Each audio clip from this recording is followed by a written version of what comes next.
Time having arrived, I call this regularly scheduled meeting of the City Council Finance Committee to order. Will you all please join in standing within the flag? I pledge allegiance to the flag of the United States of America, to the republic for which it stands, one nation, under God, indivisible, with liberty and justice for all. Councilors, before we get into the items on the agenda, I would ask that we all take a moment of silence for the passage of a resident in my ward, Mr. Steve Foote. Steve and I contested a couple of times, but he was a strongly active resident in this city who, served the city for quite a while, and wherever he had a disagreement, you knew it was in the best interest of the city. So I'd ask that we take a moment of silence.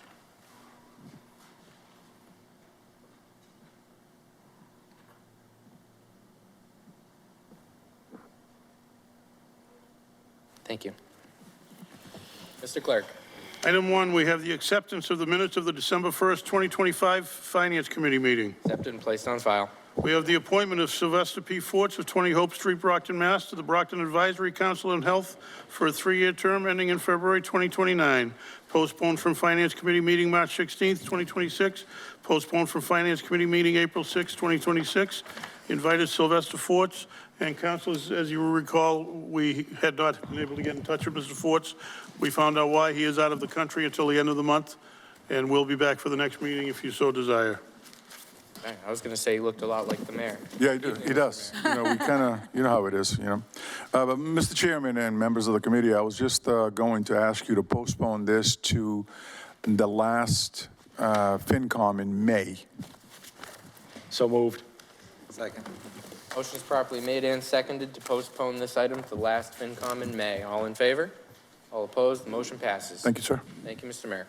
Item 3, we have the appointment of Maria Fernandez of 21 Bauer Ave, Brockton, Mass. to the Brockton Advisory Council on Health for a 3-year term ending in March 2029. Postponed from the Finance Committee meeting of April 6, 2026. Invited Maria Fernandez. And coincidentally, the reason we could not get in touch with her, she is also out of the country till the end of the month. Not together, but she is also out of the country. We did get information to that. Council, is there a motion? A motion to postpone this matter to the last Finance Committee meeting of May. Councilors, motion has been properly made and seconded. All in favor? All opposed? The matter is postponed. Item 3, we have the appointment of Jorge Vega to the position of Chief Information Officer. Invited Jorge Vega. Good evening, Mr. Vega. Good evening. Anything you'd like to say to the council to start off? Sure. Well, thank you, Mr. President, and members of the council, and Mayor Rodriguez for the opportunity to be here tonight. I'm honored to be considered for the role of Chief Information Officer for the City of Brockton. As someone who calls Brockton home, this opportunity is both professional and deeply personal to me. And my professional background has centered on using technology to support operations, solve problems, and help people do their work more effectively. I've led in environments where reliability, responsiveness, budgeting, cybersecurity, vendor management, and day-to-day service all matter. If confirmed, my immediate focus would be straightforward: support continuity of city services, listen and learn from departments and staff, understand the current environment, and identify practical opportunities to strengthen service, accountability, and long-term planning. I understand public trust must be earned through performance, and I'd welcome the opportunity to do that here. Thank you, and I'm happy to answer any questions you all may have. Thank you, Mr. Vega. Councilors? Motion to recommend favorably. Second. Motion has been properly made and seconded. All in favor? All opposed? The motion passes. Thank you. Good luck. Congratulations, Mr. Vega. Item 5, we have the appointment of Ron Gonzalez of 7 Vermont Ave, Brockton, Mass. to the Commission on Human Rights for a 3-year term ending in April 2029. Invited Ron Gonzalez. Good evening, Mr. Gonzalez. Good evening. Anything you'd like to say to the council? I'm just thankful for the mayor for recommending me and for you nice people to oversee it. Thank you. To recommend favorably back to the full city council. Second. Motion has been properly made and seconded. All in favor? All opposed, the motion passes. Thank you. Mr. Gonzalez. Thank you, good luck. Thank you. Item 6, we have the appointment of Janice Johnson Plumer of Peterson Ave, Brockton, Mass. to the Board of the Pilgrim Foundation for a one-year term ending in March 2027. Invited Janice Johnson Plumer. Councilor Castro. Thank you. Good evening, everyone. I'm going to make a motion to table this appointment this evening. We have since learned that Pilgrim Foundation is a private foundation, and therefore council approval is not needed for this appointment. By the way, she's already started doing things, and they're very excited to have her on their foundation. Second. Thank you. Motion's been properly made and seconded to table. All in favor of tabling? All opposed? Motion is tabled. Thank you. Matters tabled. Item 7, we have the reappointment of Joe Miranda of 19 Wallace Street, Brockton, Mass. to the Brockton Community Access Advisory Board for a 3-year term ending in April 2029. Invited Joe Miranda. Good evening, Detective. Mr. Chairman, Good afternoon. I'd like to move that we take 7 through 11 collectively so that if there are questions, they all have an opportunity to respond. They're all being reappointed to the Cable Advisory Board unless there's objection. Second? Councilors, motion's been properly made and seconded to take these items collectively. Is that on the motion, Councilor? I'm in favor. Okay, all in favor? All opposed? Motion passes. We'll take the matters collectively. Item 8, we have the reappointment of Manuel Centeo of 29 Kenneth Ave, Brockton, Mass. to the Brockton Community Access Advisory Board for a 3-year term ending in April 2029. Invited Manuel Centeo. Reappointment of Laura Beekler of 37 Fern Ave, Brockton, Mass. to the Brockton Community Access Advisory Board for a 3-year term ending in April 2029. Invited Laura Beekler. Reappointment of Larry D. Young of 1111 North Main Street, Brockton, Mass. to the Brockton Community Access Advisory Board for a 3-year term ending in April 2029. Invited Larry D. Young. We have the reappointment of Brian Madden of 16 Ellis Street, Brockton, Mass. to the Brockton Community Access Advisory Board for a 3-year term ending in April 2029. Invited Brian Madden. And councilors, I do have an email from, Mr. Madden? no, not Mr. Madden, from Mr. Centeo. He has another meeting tonight, so he could not be here. He's here. Oh, he is Oh, here. Mr. Centeo's right I there. guess you got out earlier than I thought. Two places at once. Well, Is there anything any of you would like to say on the appointment? Pretty much, thank you, councilors and Mr. Mayor Rodriguez for the recommendation. All of us have been on the board for several years, and we wish to continue to participate and provide to our cities as we have been done in the past. For myself, I've been on the board for at least 12 years now. Councilor Farwell? Thank you. This is a general question to whomever would like to answer. We've had a lot of missteps with BCA, as you know. Is it true we have a new executive director? Yes. Okay, and what do any of you see as the priorities going forward? Because a lot of our residents do heavily depend upon Brockton Community Access for news and information and to understand what's happening in government, as well as the other programming which you offer, which I think is exceptional in a diverse city. So anyone have priorities that you've set, the board has set? So the board, like you guys all are aware, hired Benjamin recently. He's in transition to go full-time because he's leaving his current employer. So by, I think, the beginning of May, he'll be here full-time. He lives in the city. He loves the city. That was one of the reasons why we hired him. He has a lot of vision for BCA and is hoping to make a lot of changes to fit with our model and mission of the organization.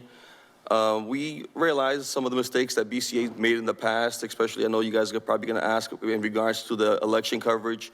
There was an issue, a technical issue during that night. Since then, we figured what it was, and it's been resolved. We hope it doesn't happen again. And BCA is constantly providing a lot more service than we should be providing. Some of the things that I mentioned here several years ago when you guys asked me to come up, for example, is when BCA provides stuff on YouTube or provides stuff on our website, because technically that's not the function of BCA. And a lot of people forget that and always are demanding. So we kindly have to reassure people what the function of BCA really is to provide the, the cable access television to the people who subscribe to the channels. And so sometimes when our website or the YouTube channels are not up, and that's one of the areas we see we get a lot of concerns and complaints about. And then that's what we have to remind people of the function of BCA, who we cater to is the cable subscribers, who fund BCA. All right, with respect to updating public service announcements and whatever you broadcast, nothing negative towards the former mayor, but I always see Mayor Sullivan pop up with something about, I think it's fire protection, which admittedly is important, but do you have an in-house program to constantly monitor and upgrade what we're sending out to residents? And maybe you could indicate to me, what is your current staffing level? Because a lot of people have left, and frankly, I have no idea how many people you have working there now or their different assignments. So I wouldn't know who to call, for example, for a particular issue. Well, we have 6 full-timers? Yeah.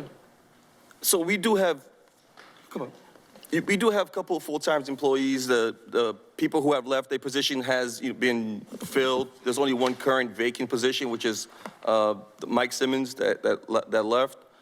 But the emails goes to everybody when you email it, so anybody in the building will be able to see it. I can just add a little bit of transparency for you on what the BCA transition has been. I came onto the board 4 years ago. Through that, we had a new executive director, as I have been here with him before. Scott Mercer has departed. Through this transition, yes, we have gone under a little bit of a redesign and stabilization within the organization. This is something that takes a bit of time to put together. What we're looking for is longevity and consistency for everyone in the city of Brockton to be able to have the media coverage that they're looking for through BCA. We understand that this has been something of a bit of a challenge, and we have noted that, and we do plan on moving forward in a positive way.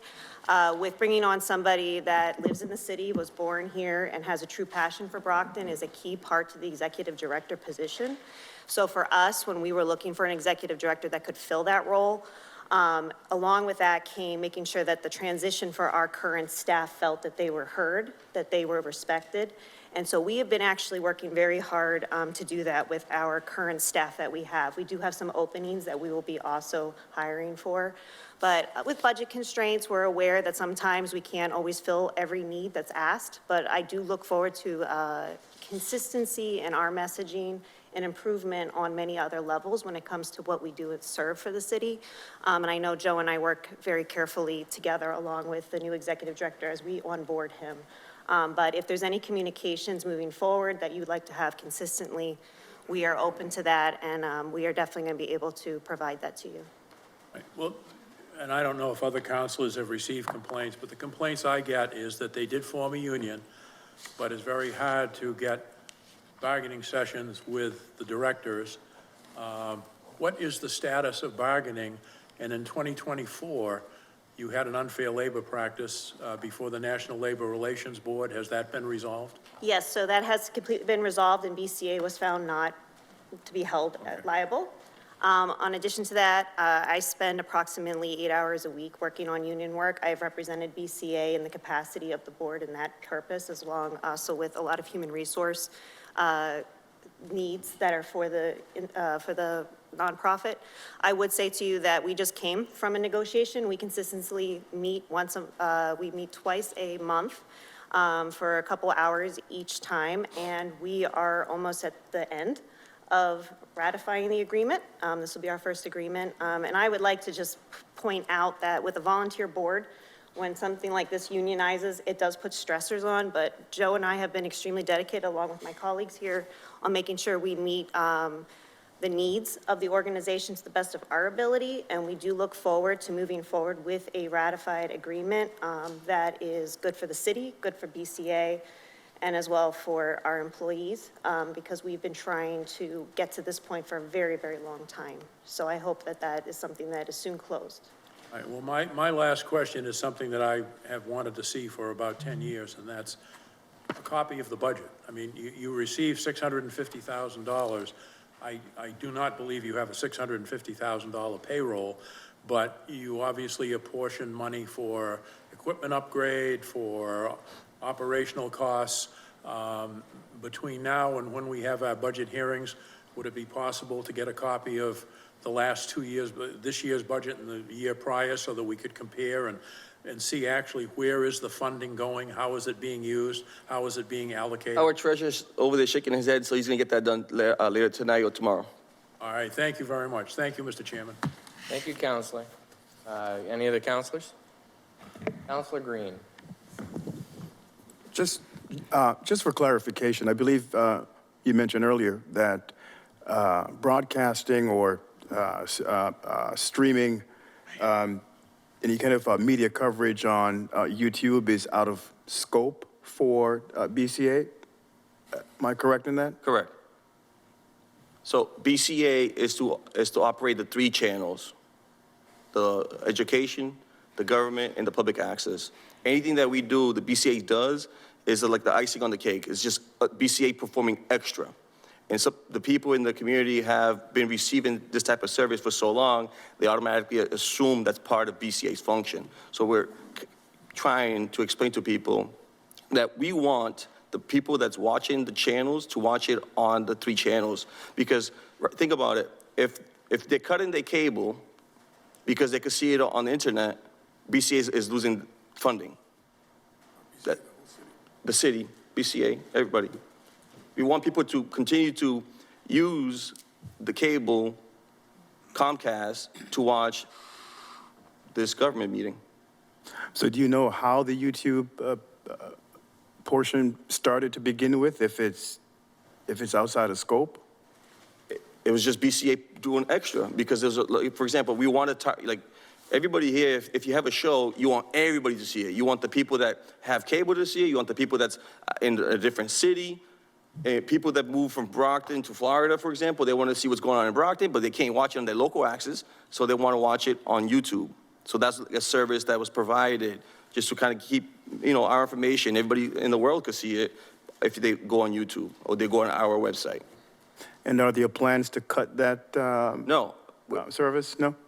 Our plan is continue doing, even though the extra work that we're doing, but a lot of times the counselors are receiving complaints that certain things are not reaching their Facebook, they're not reaching the YouTube channel, or not reaching the website. I just want you guys to keep in mind when a constituent is reaching out to you guys with those complaints, that you guys can reassure them, did you watch it on Channel 9, for example, Channel 12 or 98, all the HD channels? Because normally it's on those channels, just didn't reach the internet. And majority of the complaints that we get in the phone calls are people complaining about the online services. Is there a marketing or promotion component to the BCA or to the advisory board? So specifically, are there any plans for increasing viewership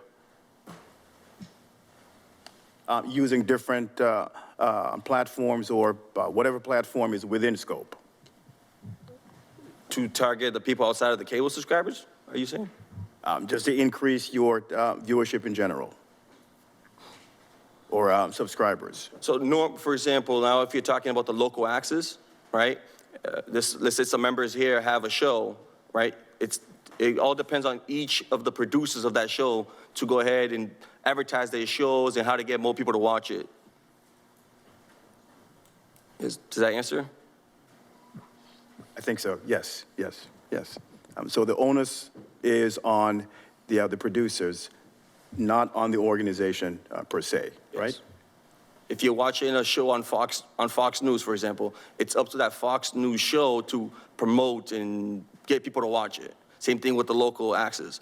Normally, it's whoever's producing it, they'll tell their friends, or their Facebook post, or whatever, all the other ways that they advertise their show so people get people to watch it. Okay, all righty. Is there a line item in your budget for marketing or for advertisement? No. No? All righty, thank you. All set, Counselor? I'm all set, thank you. Thank you. Counselors, is there a motion? Motion to recommend all of them favorably. Counselor Tavares. Well, hello, thank you so much. Actually, I can say the BCA what I think it does such a great work. Actually, I've been multiple times. We provide a lot of information, and I hear a lot of great feedback, you know. And my question here is, what is your vision for serving, like, what's your vision to serve in the community right now? What's your vision? Me, to be honest, as the president of BCA, I have high standards for the organization. Whatever we're doing, I want to triple it. I always want to do more. We have 6. I want to get our staff to 12. I want to be able to do everything. I want BCA to cover every school event, every city hall event. Whenever the mayor's doing a ribbon cutting, I want BCA's camera to be there. We want to do more. Unfortunately, we can't, but because the money that we have, we only receive $675. You guys will receive how we spend it, the budget, and where the money are going. You'll see the 6 staff, and we have an old building that constantly needs repair. We are spending that money, and you guys will see where the money is being spent. But again, we wish we could do a lot more. We wish anybody that's watching this show at home today want to come and volunteer for BCA, put a show on. We have staff member that trains. You get free equipment to take home and play with and record, and we train you how to put a show on. We constantly are advertising. If a show doesn't produce for so many months, we'll find somebody else. We have, again, the classes is free. We work with the high school, we work with Massasoit. We're open to any other colleges in the area, Bridgewater State, Stonehill, anybody. We open the dialogue. BCA is there, is open for the community. We even went ahead and opened on the weekends. We're doing it.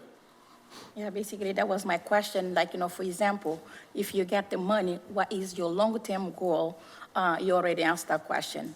And then I hope you do get it, because with our money, then we can provide a better service. We need the money to provide a service with the quality. And I hope we all can help. Thank you so much. Thank you. Jack. Thank you, Counselor. Counselor Nicastro? Thank you. Good evening to all of you. Thank you for being here. I just want to say that you perform such a valuable service, both in volunteering on this board and in the offerings of Brockton Community Access. And that word access sticks with me. And so it's just so important that you put the programs on YouTube. I don't like my high school friends seeing me on YouTube on shows that I've performed on BCA, but it's a necessary public service. I know of all kinds of people all over who look at our meetings after they take place because of YouTube. Along the lines of watching you on the cable access channels, is there a schedule? Do I know when you're showing what? Okay, on the different channels, and how do I access that schedule, because I'm totally ignorant of it. Well, Great. I thank you for that input. I think Lara. that one of the things when we talk about direction over the next 3 years with our appointments, I'm hearing from everyone strategy and how we look to move forward. And I will say that we can try to be more transparent with you all and make sure that that is more available to you, easier access to that information, scheduling. Thank you for your feedback, and there's one thing I can assure you, that we'll respond to that feedback in an appropriate time. On bcatv.org, the schedule is up on it. It is. .org? Yep, bcatv.org. bcatv.org. Now, I didn't know that. Thank you. And And if that's there's- for each channel? Yep. Okay. And also the channel numbers? Yep, Okay. that's also on the website. Okay. And finally, I'm very grateful to all of you for your willingness to provide your spending and your budget to us, certainly before our next vote on this next week.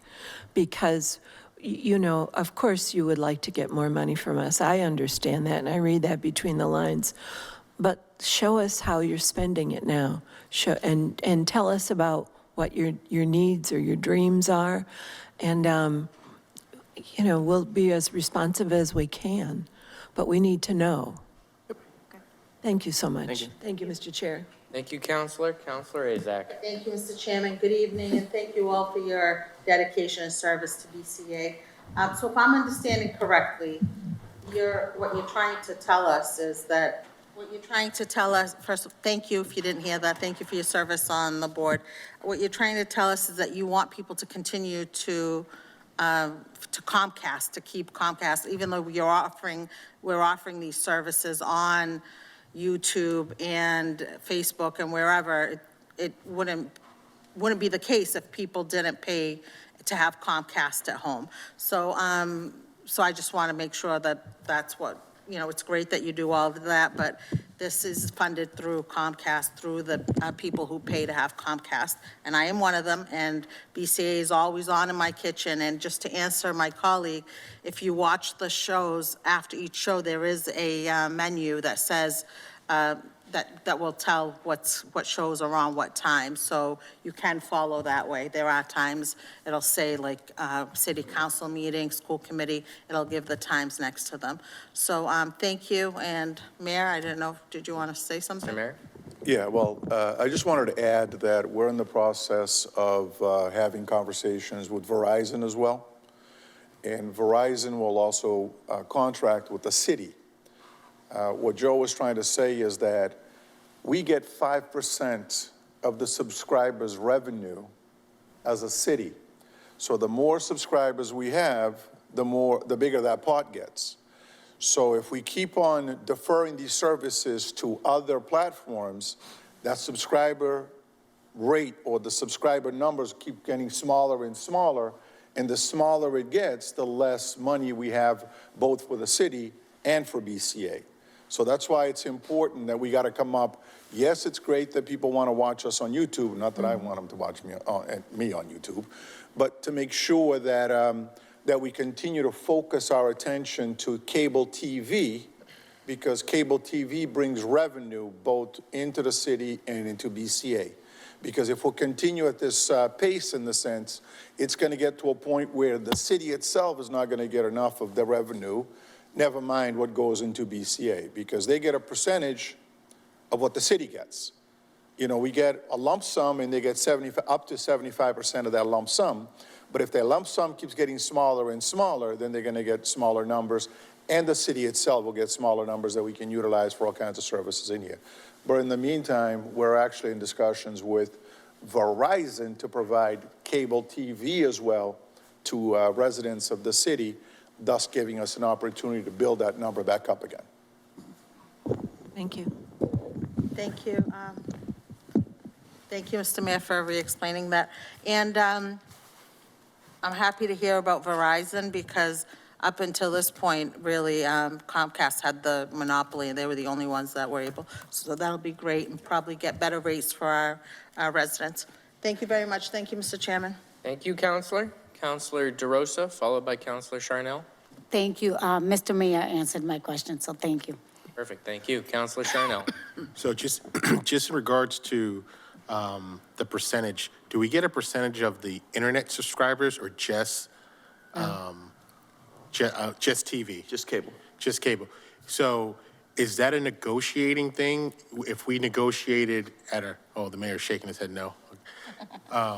Just TV. So again, maybe because there is competition now, maybe they would give her some of their internet. So I'm just, probably not, but just making that, yeah. I'm all set, Mr. President. Oh, thank you, Counselor. The law actually only covers cable TV. It doesn't cover anything else, not internet, not the other platform. It's just the TV itself.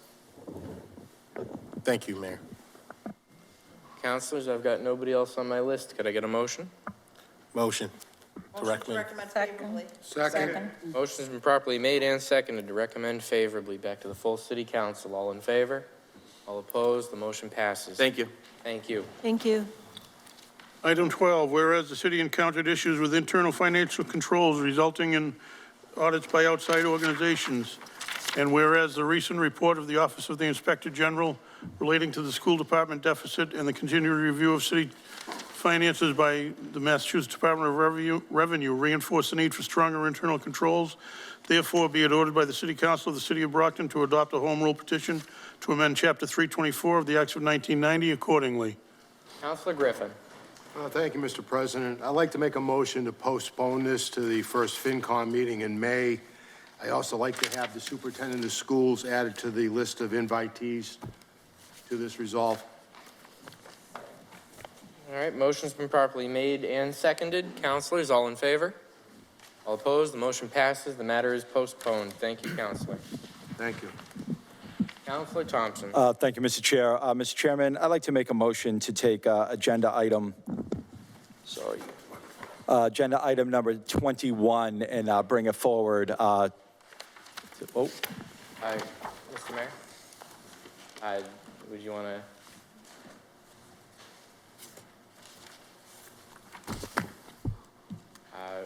Mr. Mayor has asked about taking item 17. Mr. Mayor, you need to sit. Mr. Mayor, you're not, no, you left the body. Well, then I withdraw my motion and, Do you want to just proceed with the regular method? No, if you could just do 17 for me, because I have to step out, because I have to present on 17, and then you can go to whatever you want to.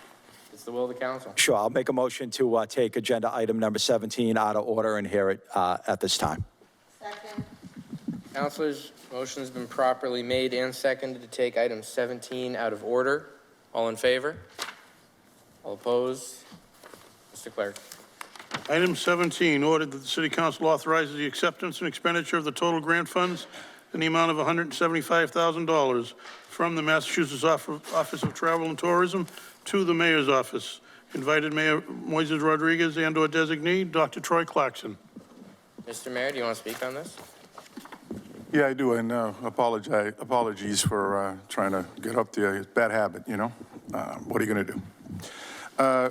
Mr. President, Mr. Chairman, and colleagues in the council, we applied for a grant to be able to put on some watch parties for the World Cup here in the community, and we were awarded from the MOT from the Mont $175,000 to go towards the 3 events that we're going to hold here in the city. We're going to do something for the Haitian game, for the Cape Verdean game, and for the U.S. game, with dates to follow once we get that all established and the way it's supposed to.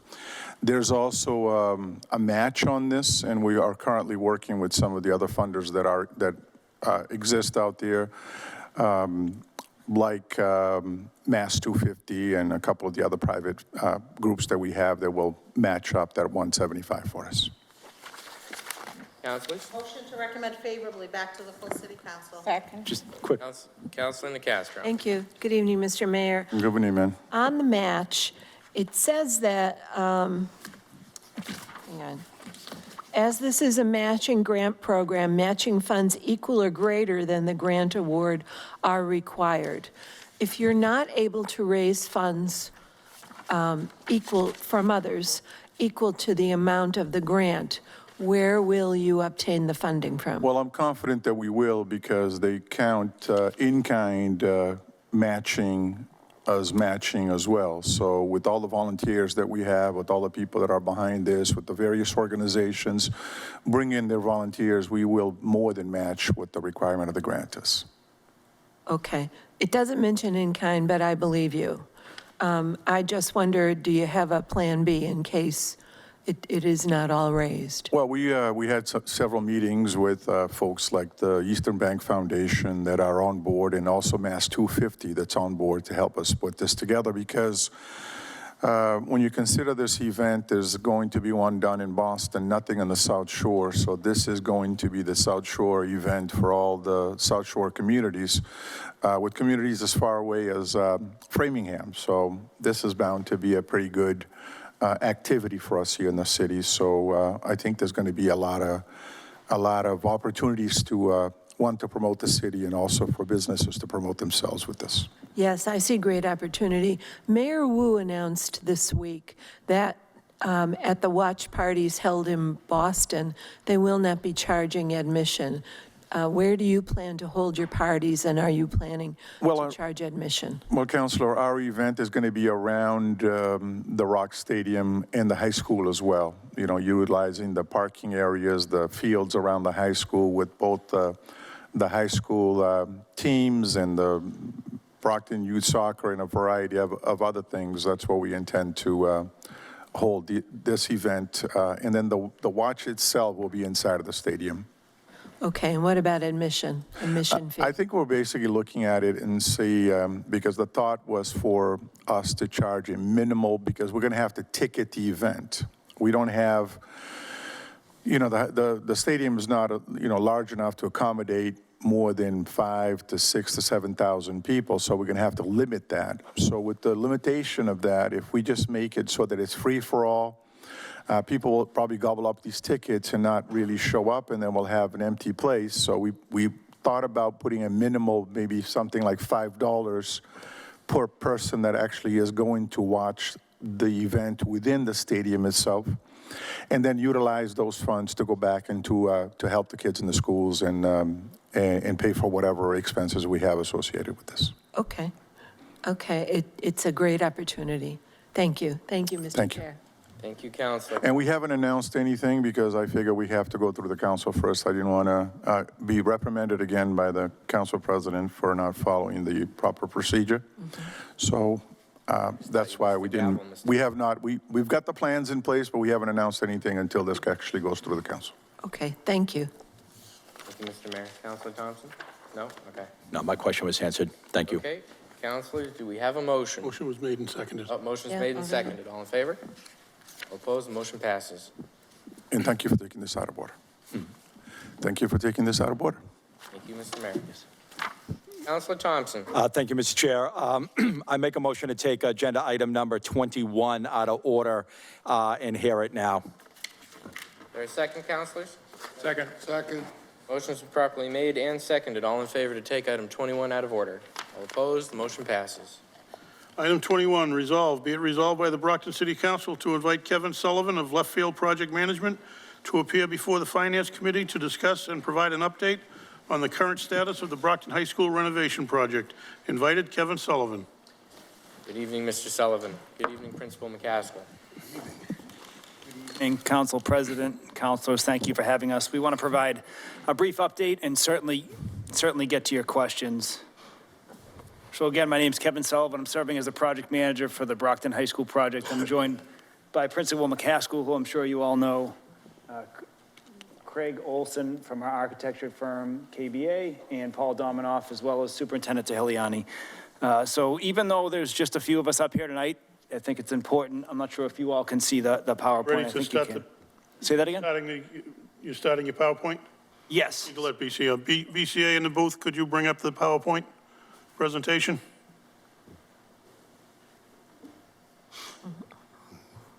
We're all set now, except we're on Okay, page. excellent. I think you're on page 3. Yes, we are. Thank you. So this is just a quick look at some of the stakeholders within the city. We've tried really hard over the past 14 to 18 months to connect with as many as we can.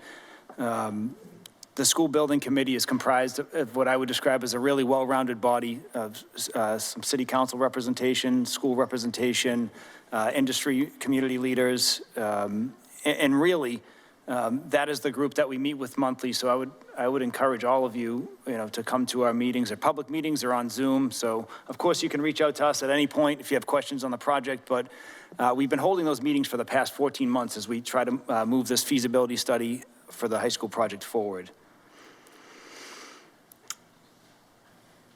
So as most of you may be aware, the city of Brockton has an opportunity. They're currently partnering with the Massachusetts School Building Authority. I'll refer to them as the MSBA moving forward.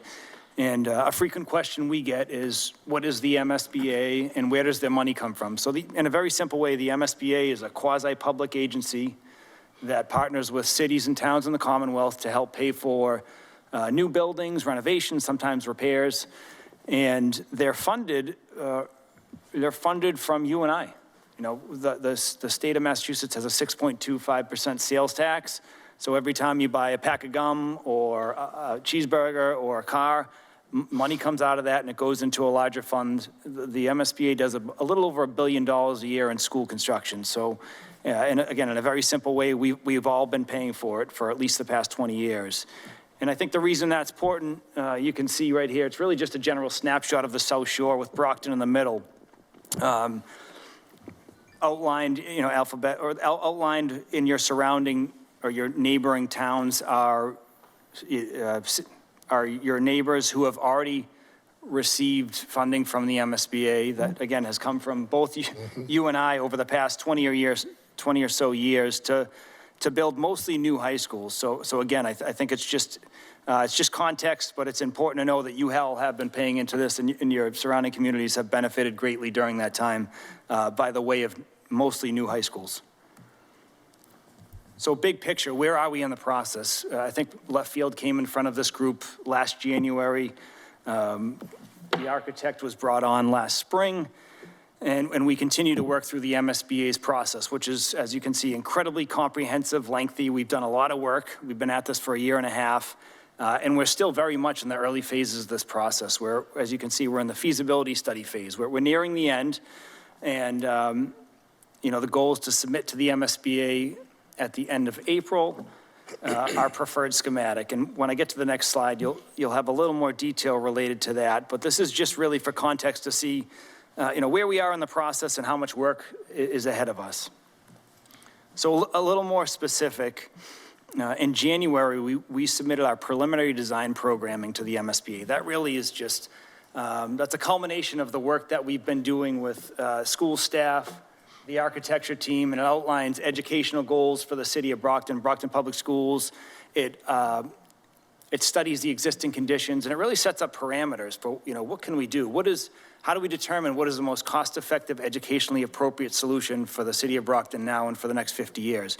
That really outlined, I'd say, 8 or 9 different options on how we could achieve that goal. As we move forward, that continues to get refined, and during the preferred schematic report, we take a number of options, and we refine it to figure out what is the best option. Again, most cost-effective, educationally appropriate solution for the city of Brockton. That is what we're going to be, voting on next week at the school building committee and submitting to the MSBA. Once we submit that to the MSBA, the goal is to receive board approval in June, and we would then move into the schematic design phase. There's a lot of work that goes into that, and we would be working on that all the way through October, given our current schedule. Would submit to the MSBA in October with the goal of receiving a December schematic design project funding agreement board approval from the MSBA. I know there's a lot of acronyms, and I'm happy to answer them, but just trying to get through this. And typically, after you receive that board approval from the MSBA, a district will have 120 days to go out and secure their local funding. So that's where we are right now, and I certainly look forward to some questions related to that. Also important to mention, although the MSBA is a significant partner, and in this case, hundreds of millions of dollars are on the table here, they do have specific caps related to typical construction things you would see within your budget. So they don't pay for everything, and they have scope items that they don't pay for either. One example would be MSBA does not pay for new or renovated schools. I just put that out there because at some point we're going to be reviewing a budget and talking about how much the state's going to be giving or contributing to the city of Brockton in this project. And it's important to know they help out a lot, but they don't pay for everything. And with that, I'm going to just call up Craig real quick to talk about some additional stuff. Thank you. Craig Olson with Castle Booz Associates, KBA. I'm an architect and an educational planner. I've been doing schools for over 20 years, and I will say working in Brockton has been a privilege over the past year. You have some great people, including the man sitting to my left, and as well as working with the community in public forums, community forums, working with the city council, various city councilors in their wards, making sure that we're hearing everything. The module 3, as Kevin is compromised of the PDP, using acronyms, and the PSR, and that is really, as you mentioned, about finding the most fiscally responsible and educationally appropriate long-term solution. So it's a balance of a quantitative approach and a qualitative being the actual cost, and then qualitative being the educational aspect of it. Through this, as you can see on the slide that's in front of you, it's about evaluating the existing conditions. There have been thousands and thousands of hours that have been put together doing analysis of your existing site, your existing building, all the building systems, hazardous materials, to make sure and understand the existing soils, any traffic impacts, and to really understand and develop a baseline of where you are currently so we know where we're going to go with it. And so that was what was done as part of the PDP submission that Kevin had mentioned. And now we're going with the PSR, which is really the development and evaluation of the multiple options.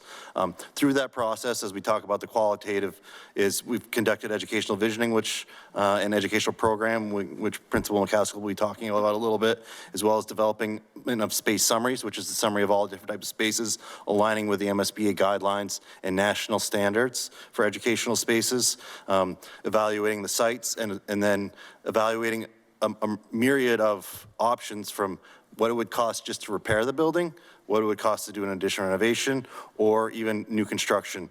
And ultimately, we're getting cost estimates next week, as Kevin mentioned, and so we'd be able to update the city council in future meetings. That tonight we don't have those numbers available, just as the timing of our schedule, but we look forward to presenting that to the city, to the community, and all the public, and to understand what is the best solution through the multiple evaluation getting there. We're going to just touch quickly on the current high school. And it's important why we do this is you look at the pictures here. These were pictures of the year the school opened. It looks very much the same today. And there's two parts to that that's important to say is, as even Principal Castle talked about during our educational visioning, is decisions were made back in the 60s when the current building was built that changed and affected the trajectory of Brockton for the years to today. So for over 50 years.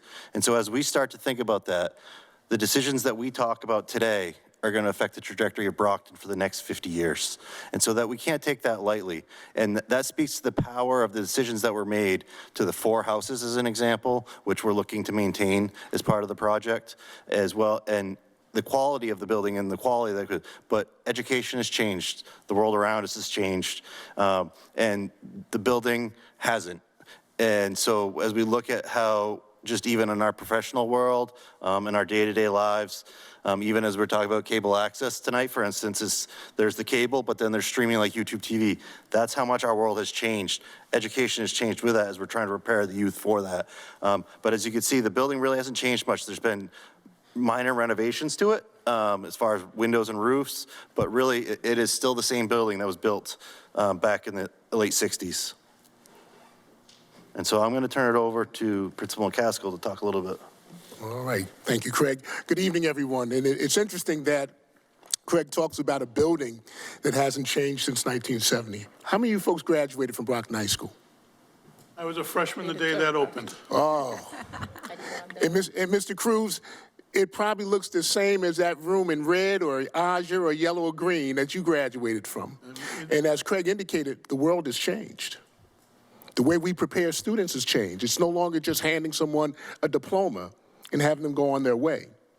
Other schools, even the schools that surround us, our regional VOTECs, they've evolved. And here's a classic opportunity for us to evolve as well. And so when we started this process, and it was, and I can truly say, one of the best process because, for you folks aren't here, it was a community effort. When you have not only administrators, you had teachers, you had parents, we even had some city officials on here to really look at what does the new vision for Brockton High School look like. And that's what came out about the plans and the workshops and the such. So go next slide, please. And here are the guiding educational goals, as you can see right here on the screen. But the biggest thing, and Craig, Kevin, I'm going to go a little bit faster than that. You can go to the next slide. This is a slide that got me. Because, see, this is how I went to school in Paterson, New Jersey. In the schools in Paterson, New Jersey, some of them still look like that. And I go back to the original tenet that was made earlier about our surrounding communities, where they have gotten to that picture on the right. But yet in 2026, we remain on the left. And the question becomes, and it's no longer rhetorical, how much are our young people worth in this city? Are they worth the right side of that screen? And as principal of Brockton High School, I say emphatically yes. Emphatically yes. That picture on the right prepares young people for possibilities. That prepares them to own a home here in Brockton. That prepares them to be the next mayor here in Brockton, the next principal of Brockton High School, the next superintendent, the carpenters, welders, electricians, and the such. That's the vision of the new Brockton High School. And it's going to take a lot of work. But we need to be on that right side. Next screen, please. And so when we're looking at expanding Brockton High School's offerings, well, we've taken the one step where we are an early college high school, where we have partnered with Massasoit, in which students can gain an associate's degree before they leave Brockton High School, as well as Bridgewater State. But our main focus is going to be increasing our career technical education offerings. I cannot tell you the amount of money that is spent from the city of Brockton to our neighboring schools to do some of these programs. And it's not thousands of dollars, it's upwards of millions of dollars. So think about when we can recoup some of that money and keep it right here in the city boundaries. But most importantly, train young people for sustainable employment for 20, 30, and 40 years. Being homeowners here in the city of Brockton, tax-paying citizens here in the city of Brockton, making it the vibrant city that it needs to be. And that's what the expansion of career technical education can do, and that's the vision. We are not saying we are going to be a Brockton Votech, but we are adding this to our curriculum to better prepare and better serve our students in order to meet the needs of all industries across all sectors. And that's a broad vision, but it's going to take this building project to do it. Is it a heavy lift? Yes, it is a heavy lift. But as I indicated earlier, our young people are worth it. Next slide, please. So as you can see, some of the student accomplishments that and I think I indicated with early college, we are on the verge of work-based learning opportunities where students are actually leaving school into career opportunities before they leave Brockton High School. But this is going to take partnerships between industry partners across sectors of healthcare, trade, heavy trade areas, as well as community organizations. But this is a need. This is a need that we must address now. Thanks, Kevin. So this is the last slide, then we're obviously looking forward to some questions. Just a general update on community outreach. So we made a promise when we were hired, we will meet anyone, anywhere, anytime to talk about this project and answer questions. And we've been to some big meetings, some small meetings, and that's not just larger community forums. We'll meet people in a coffee shop, we'll go to the senior center, whatever it takes, sincerely. I encourage you all to take me up on that. So we held our first community forum on March 12th. Maybe 100, 150 people there, which is good. We hope to build off that.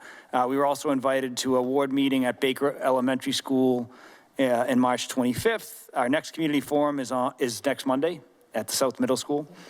And we continue to try and attend as many community-related events, and some of them are career days. We did one on April 9th. There's another one at Massasoit on May 15th. So if you have neighborhood meetings, if you have constituents that want to ask us questions about this project, please let us know. We will go.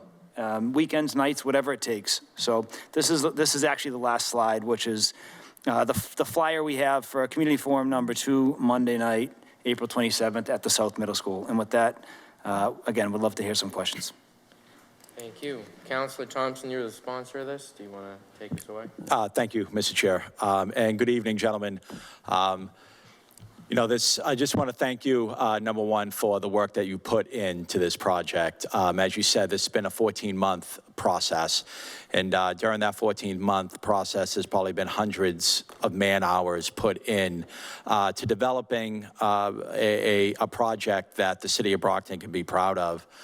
I know we're coming close to finishing the feasibility study aspect of this process, and that hopefully in the next week or so, we're gonna have some final votes for a preferred option, and then start really focusing and drilling down on the particulars of that preferred option.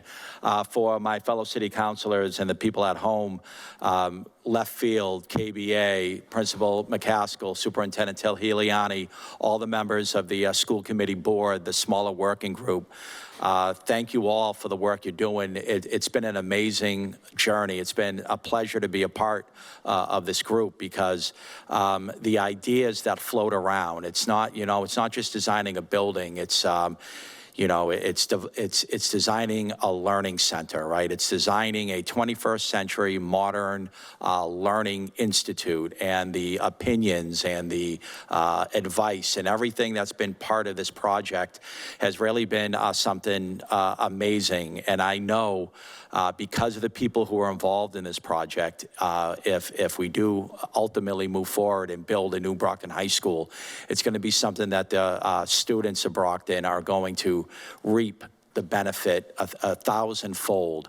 We're talking about not just jobs, but careers, right? That when they graduate Brockton High, they're not just going to have a piece of paper, they're going to have a foundation, and that foundation is going to help them grow a family here in Brockton. And, I look forward to the next steps.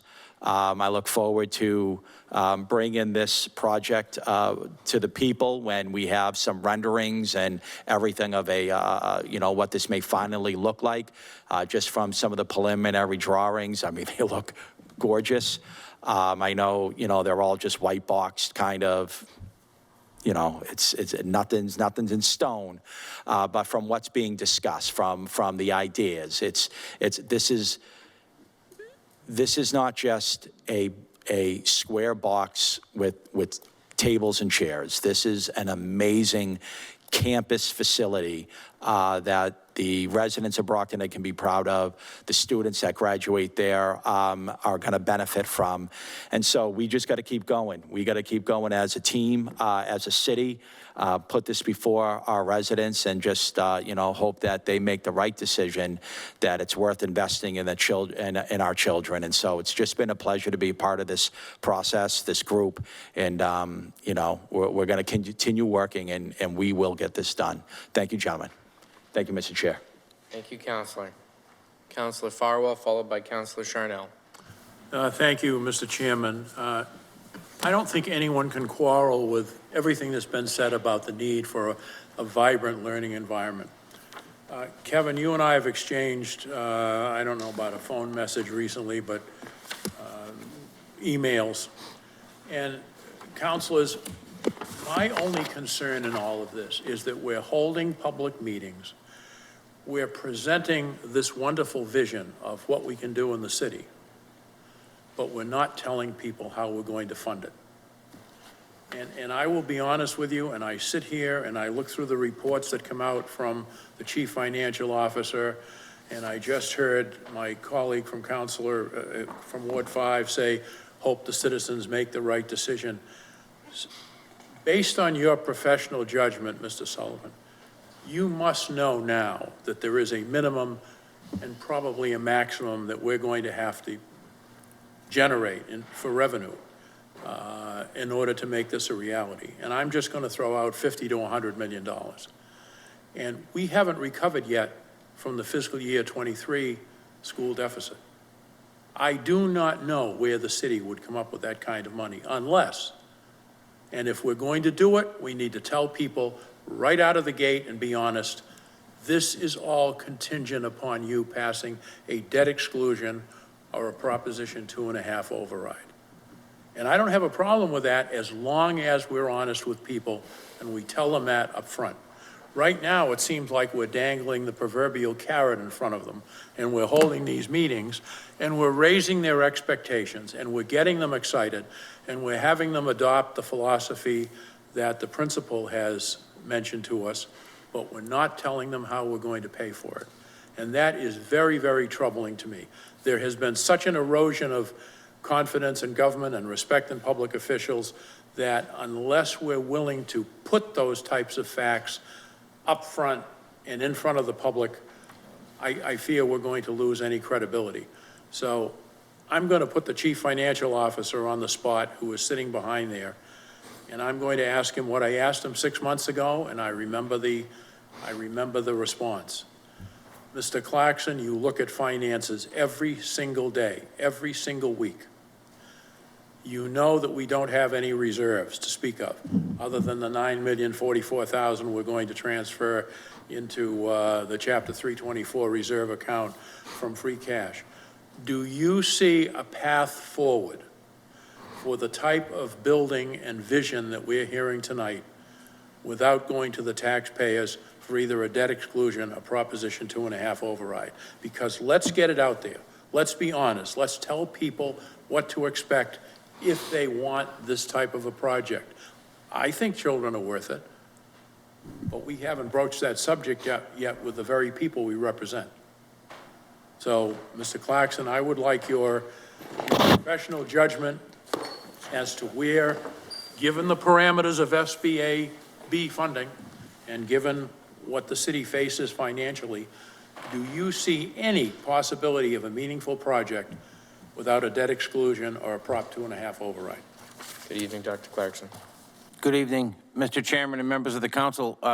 Council, the simple answer to that question is no, but that shouldn't be news to this council or to the public. I've said from this table and at school committee meetings for several years now that I believed that the passage of this project would require a debt exclusion. However, I've also said and would repeat tonight that when we issued the pension obligation debt in 2021, I said then, and I'll repeat now, that was setting us up to create a circumstance where the impact of that debt exclusion would be minimal, because we can take advantage of that debt when it retires and use that window of opportunity to pay for the vast majority of this project without an impact on the taxpayers. So I've worked in several different communities, and Kevin has worked on many, many projects, and we've collaborated very closely on this. We've already brought in our debt advisors, our financial advisors, our bond counsel, and are looking now at ways to fund this in a way that it minimizes the impact on the taxpayers. And so we've put a lot of work into planning how best to fund this project, and we believe we have a plan that's affordable and that we've shown actually in some of the transition documents when Mayor Rodriguez took office that we shared with all of you. It shows how when that debt drops off in 2036, we can replace it with the high school debt and have the largest project in the history of the MSBA, but with one that needs a debt exclusion, not for 20 or 30 years, but for probably less than 10 years. And so I think we have planned for years to be able to say the things to you that I'm saying now. This has taken hundreds of hours of planning by dozens of financial professionals because we know that it's not easy to ask the voters for more, but we've set up a scenario in which the impact will be far less than it would have been had we not done this prior planning. But your definition of minimize may not be what the average citizen understands minimize. So you would agree that it would take a ballot question. It's either going to be a debt exclusion for a particular period of years for a specific purpose, or a Proposition 2.5 override, which would go in perpetuity. So what is your definition of minimize? Well, in order to answer that question definitively, and I'm not being cagey, Counselor, it would be a debt exclusion. An override is only for operational purposes, so it would be a debt exclusion. In order to say how much per thousand that'll impact and what the average impact will be on the taxpayers, we will share that information and we'll share it widely. But until we have a final project number, and that's close to where we are, until we know exactly what the project's going to cost, it's really impossible to say what the cost would be per resident. But I can assure you that, and Kevin's raising his hand, that that level of detail will be coming very soon. But do we even mention at these community meetings that we may need your help? Residents who are attending, we may need your help. We may need you to pass a debt exclusion, because I have not attended one yet, but I have heard from people who did, and I do not think that the financing piece is even discussed. It's more schematic, it's more process-driven. What are we doing? How are we going about it? Who's on the committee? Have we even broached the subject with the public that we're going to need your help financing this project? And I don't know the answer to that. And if we haven't, then I think that's a defect. I think they should know up front. Yep, no, it's a good question, and I certainly don't take it lightly. I've been through 2 votes in the past 2 years, both in the South Shore, and there's never been a more challenging time to pass any type of project. People are highly sensitive, and we don't take that lightly. It's something we discuss at every single project meeting. I don't think at any point we've been misleading. I think we're at the part of the process, which is the why and the what, and the how and how much really can't responsibly come until later in the process. So the project cost, I think we have a range right now. We had a bigger range in January when we submitted 8 or 9 options to the MSBA. We've now refined that, and I think as we pick a preferred option, we have a closer range. And I'm happy to say, could be anywhere from $750 to $900 million, just for numbers' sake, right? Total project? Total project budget cost, yes. The challenge is once you put any numbers out there, you own them. And we won't know what the MSBA share, which is really what determines tax impact, until October and November. So that doesn't mean we haven't been exploring it. We've been having these conversations, not with the CFO, but with outside bond counsel who I've worked with on a number of schools to really figure out if we can start to put together a legitimate, credible funding plan and refine that range so that this summer we can give you some, in more detail, a funding plan and be as transparent and accurate as we can with the public. So I hear you loud and clear. What I will say, from an MSBA process perspective, this part of the conversation typically happens in the fall. It would be something that we could, accurately present in the fall. And I know you don't want us presenting a dream that, that without, really the consequences or without communicating to the public that there's going to be a cost or an ask here. So I hear you loud and clear. We're going to be presenting on Monday night, and I think we'll make a point to talk about financing, but we just don't have the details that I think you're looking for yet. We will have them, but we just don't have them at this part of the process. All right, well, I'm going to close by saying just 2 quick things. Yep. One, everything that Principal McCaskill said about the high school, you could probably say about the middle schools. Because if we had the money, I would go to every one of those middle schools. I would make that the most nurturing, encouraging learning environment I could. I would help those students in that age bracket, and I would have them so fully prepared that by the time they hit the high school, they could really be successful. Because let's remember that when you hit the high school, you've already had 8 years or 9 years, including kindergarten, of our public school system. And if we haven't done a great job by then it's awfully hard to hold the high school staff and teachers responsible for that final 4 years of progress. But the last thing is, Mr. Chairman, and I'm saying this sincerely to all of my colleagues, I just want us to be honest with the taxpayers. When we find out what it's going to cost, and in 2036, yeah, maybe the debt will be less and we can do something, but we don't know what the cost of the city government will be in 2036. We have no idea. Anyone who claims they know what our budget will be and our financial requirements is I think, rubbing a crystal ball at home. So let's just be honest, because we can't afford an erosion of confidence when we're pushing a project like this and we depend upon the public for their support. Thank you. Thank you, Counselor. Counselor Charnel, followed by Counselor Tavares. Thank you. Again, I just celebrated my 40th birthday. I graduated from the high school 20 years ago. And I'd like to speak about some things that, we tend to miss in these processes. In the short term, obviously, there's a construction project. There's economic, there's construction companies, there's suppliers, there's people being hired, there's local jobs, there's materials, there's local businesses being patronized, restaurants, gas stations, small shops, increase in workforce in our area, because this project's probably going to take quite a long time. Obviously, in the long term, we have to look at, more teachers, administrators, the increase in property values, more families moving to our community for this high school.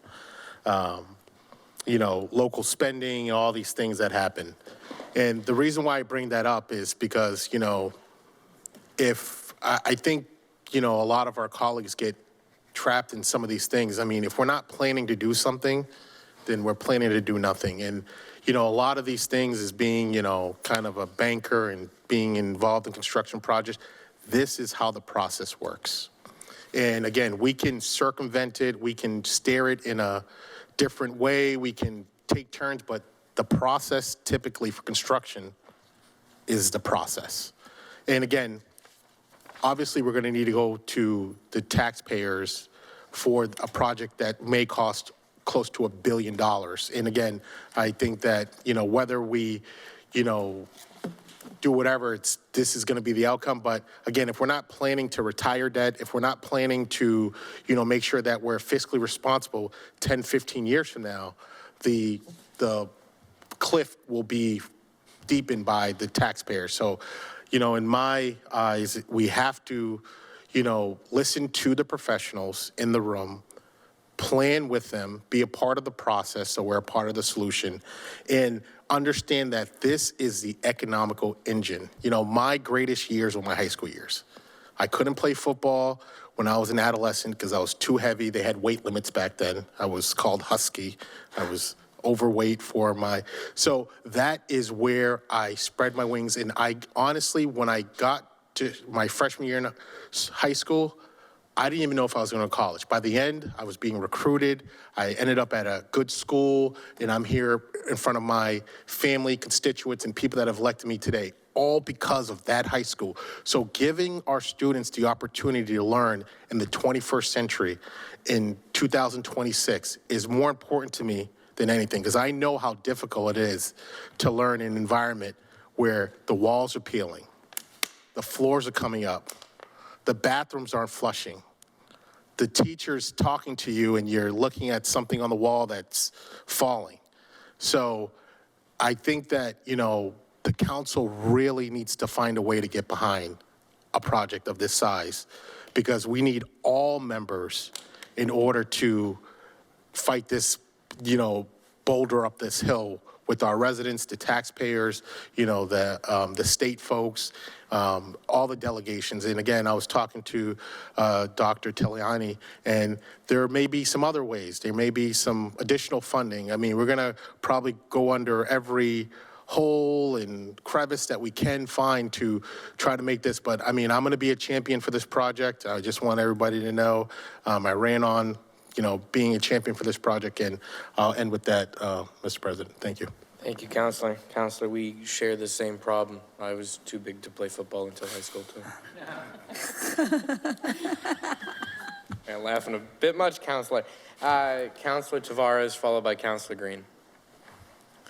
Well, good evening. Thank you so much for being here. Actually, I hear you guys all, and I just still have one question. I know the question you guys not sure yet.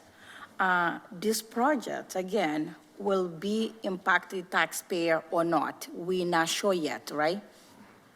I think it's likely that it will. I think that for how much and how long, I think as we get more information on the cost, a refined cost of the project, and the MSBA share, we'll be able to provide you with a little more detailed information. Again, we're just not there. What I can say, although we don't have all that information, I will say, having worked at the MSBA for 14 years and seeing failed votes in other communities, there is absolutely a cost of doing nothing. The cost of doing this project, of kicking the can 2 years, 3 years, 5 years, based on the cost of construction and escalation, which I think everyone saw on public safety, could be significant. The idea of trying to do this project, which most people agree there's a genuine need for, the idea of doing this project without the MSBA, the tax impact that I think I hear some concern for would be a 3 or a 4 multiplier. So I think there is a cost to doing nothing, and I think it's important to be aware of that. All right. Actually, I am excited with the project. I am excited to have a Brockton beautiful like New York, but I have such a lot of concern about the resident. When they're talking about resident, they're talking about my ward. Because sometimes we bring things here, and then over start turn surprise. And then we have no choice. We got to run to the taxpayer. Taxpayers is suffering so much. Because sometimes we make a decision, we hurt them, all right? As we all know right now, we're going through a lot of terrible circumstances, especially for people who have a low income. They can't afford to pay. Like, I work one-to-one every day, help them find a resource, including myself because I'm in the same boat. I'm in the middle class like those. If we keep and go like this, because we want a big school, definitely, I want a big school too. I want everything big. But is another way can we find a resource or fight or whatever, so such we could do so. We all come to resident, or not to be surprised later on after next mayor take it, whatever, find the same solution. Okay, council, we gotta do this because we don't have no choice, we gotta go through taxpayer. Then we make decision without thinking twice because we don't have no choice left over, we gotta hurt resident, and then who's gonna pay? The taxpayer. And then nobody think about these things. Nobody's been thinking like, how the residents survive right now. Taxes like this, water's like this, the storm water's like that. Like, I don't get it. I don't think I know one thing. Thank you. We agree with you, and to look at it, and is to address previous councilors' comments as well, as far as what the cost will be and the impacts on that. I think Mr. Clarkson indicated earlier that there probably will be a tax impact on this that we see, and we will know next week. So we are happy to come back in May when we have costs to talk to you and report more detailed information and answer those detailed questions. But through that, in honor of what happened yesterday, this process is a marathon, not a sprint, and we recognize that. And that's why there's been a lot of work and talking about process leading up to. We have to answer a lot of questions before we can get to the actual cost of it, because especially when we think about the cost, if we have to go to the taxpayers, and I say if, no, as what's been already said, we only want to do it once. We want to make sure it's done right, that it's a realistic cost, and that the taxpayers, when we present that cost, the taxpayers understand what's included in that from a full transparency standpoint.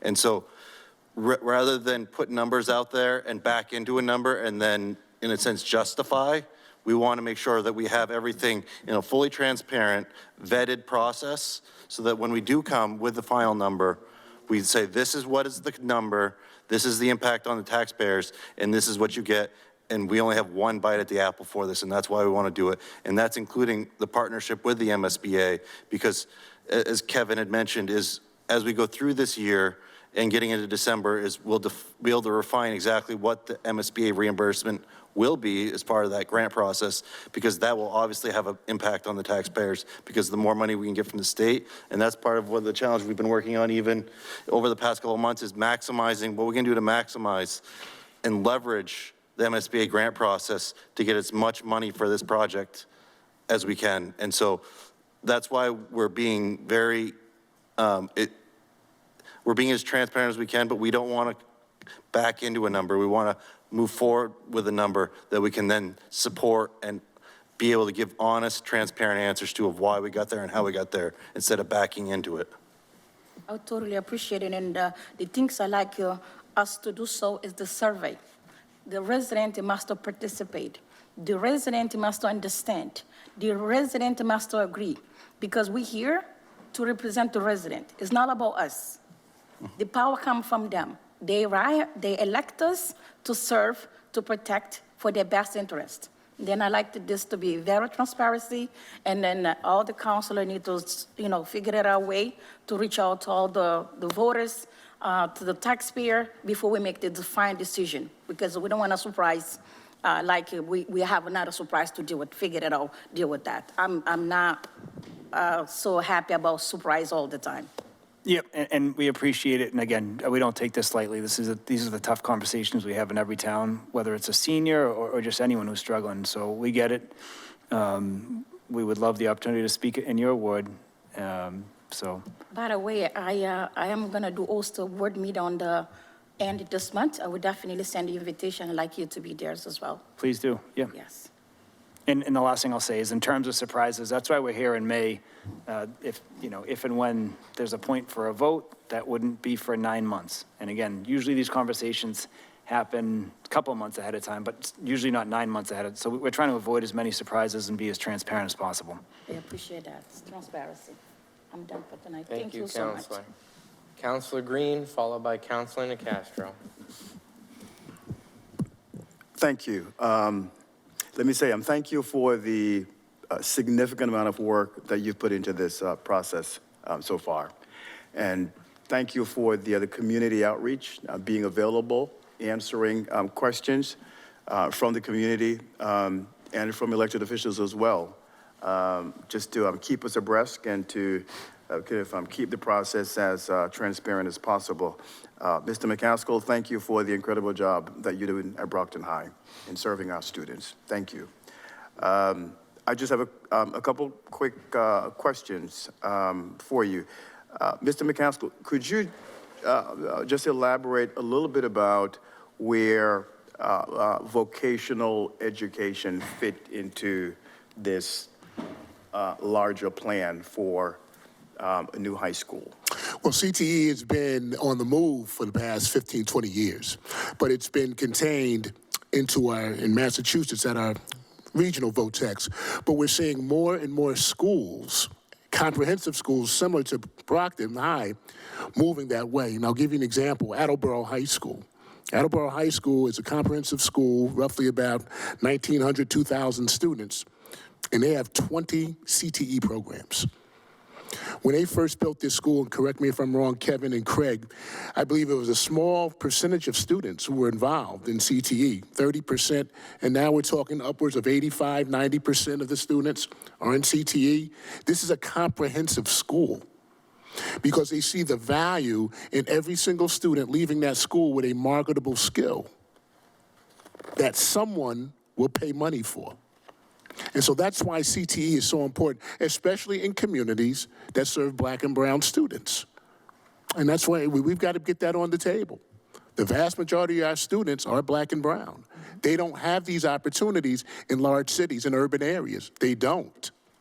And here we are on the precipice of providing that type of opportunity for 90% of our student body that is usually wiped out of opportunity. And we're willing to put it all out on the line for those students to have those types of opportunities. And so is it fair to say that this project would allow the other district to increase its capacity to offer these CTE programs? Absolutely. Absolutely. We currently we have 5 Chapter 74 programs, which are certified state programs. I mean, we're looking at going up to 2, 4, 6, 8, up at least to a minimum of 12 programs. Okay. And that's a great deal for a comprehensive school. That's amazing. Now, in addition to kind of better serving our students and preparing them for the future, and as well as contributing to the larger industry by really creating a qualified pipeline of potential employees who could enter the workforce and to meet that need within the industry. Is there a financial incentive or impact for the district, for the high school, to have more of these programs? Absolutely. You know, right now, roughly about 250, 280 students each year, 8th graders, will be heading to Southeastern Regional. Yep. Each year, over 1,000 students are applying to that school. And contrary to popular belief, a lot of it's not because of safety reasons, because we don't offer programming. So think about when we start offering programming. And I don't know the exact per pupil cost and transportation costs. Think about if we could recoup 100 students back into Brockton in perpetuity. It's a lot of money. Plain and simple, it's a lot of money. And that's why CTE works. And that's why in a community such as ours, when we have this opportunity and, you know, in need of money as well, recouping students in dollars coming back to the city, but not only just recouping the dollars, investing in young people to learn valuable skills to move them forward. I think it's a great thing. Thank you, thank you. Let's talk a little bit about the timeline. What I'm hearing is you're expecting to come back in May, sometime in May, with preliminary numbers for the other costs of the project. Is that correct? Yes. Okay. And we're looking at October, November to hear from the MSBA in terms of their share of the cost. Is that correct? Yeah, I believe by November, we'll have a good indication of what they've deemed eligible and ineligible, and we'll be able to figure out how much total cost, MSBA share, district share, which really all funnels into, eventual tax impact. Okay, all right. Could you give us some idea of what you have seen in past projects in terms of the percentage of the cost that is covered by MSBA? Is there a range? I've heard before, and I apologize, I cannot recall where, but I've heard before that within our case, we're looking at somewhere around 80% of the other cost covered by MSBA and 20% by the city. Just a random, but if you can help us understand how that percentage is decided by MSBA and what do we need to do to maximize that coverage? Yep, so every district in the Commonwealth has what's called a base reimbursement rate with the MSBA. It's based on wealth and poverty factors, how many free and reduced lunches a community may receive. And Brockton has a base reimbursement rate of 79.58, so not quite 80%, right? In addition to your base rate, most communities are eligible for incentive points. It could, and that could be up from 0 to 7% from anything ranging from how well you maintain the building to how sustainable the new building could be. One challenge is the MSBA caps the reimbursement rate ceiling at 80%. So we can just, for the sake of this question, this exercise, we can go with 80%. And here's kind of the more complicated part of the answer. MSBA will reimburse the city of Brockton 80% of eligible costs. Now, what does that mean, right? That means that one specific example would be if we were renovating the pool, MSBA will pay for 0 of that. So that's not an eligible cost. So when you look at, you'd say your base rate is 80%. The term that they use at MSBA is what's your effective rate? How much money are you actually getting out of this project, right? If it's going to cost $800 million, how much are you getting from the MSBA? We're working to really refine that. I can say very responsibly, it's not going to be 80% for a number of reasons. The MSBA's cost per square foot for construction cap is roughly $650, right, after you include site work. The actual cost of a high school is maybe, say, $1,000 or $1,100. So that delta is going to be 100% of the district. I know that's a long-winded way of just explaining this is more complicated than you're getting 80%. What we're shooting for is 50 to 60%, right, to be honest. So that's a real honest answer. We don't know exactly how much it's going to be until we go through this process with the MSBA. Our goal is to get the city of Brockton as much funding and money from the state as possible.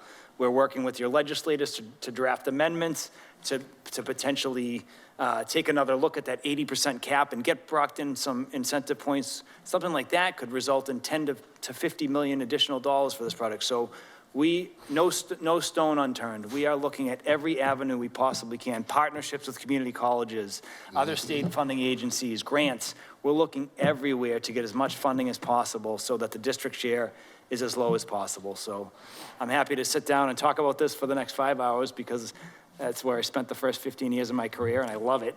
But for the sake of everyone else's time, I hope that answered it. Yes, thank you for answering that, and I do look forward to more details on the funding piece. I fully support providing a learning environment to our students to be successful and to set them up for a great future. And in doing that for our students, we're doing that for our community at large. And we want to do that as responsibly and as efficiently as we can. So I look forward to seeing more details on these numbers. So thank you. Thank you, Mr. Chair. Thank you, Counselor. Counselor Nicastro, followed by Counselor DeRosa. Thank you. Good evening, gentlemen, and this has been very informative, and I did attend the West Middle School presentation, and so many people were dancing on air looking at all of the possibilities of what the city could provide for our children in terms of a new or renovated building. And I drove home with a pit in my stomach because there was no comment about what will this cost us and how will we ever afford it. And you know, we are the keepers of the purse in the city of Brockton, and no one wants to say no to something new or something that will provide our children with important education, be it technical or Latin or otherwise. The question becomes, what can we afford and how? And so the sooner you can get numbers for us, the better it will be for me. And I don't want to say that our residents were cheated at the presentation, but that's a really important aspect of any new project. What is it going to cost? How much are my taxes going to go up? How much is the city going to be able to foot? And have you called some of our famous alumni, like the Spanx lady, to see what they're all going to put toward this new project? Because the more that we can raise, the less our taxpayers will have to afford. And those are the kind of things that worry me and that concern me, that I'm sure you're thinking of everything, and that's what I think about. My big question was, what will the state pay?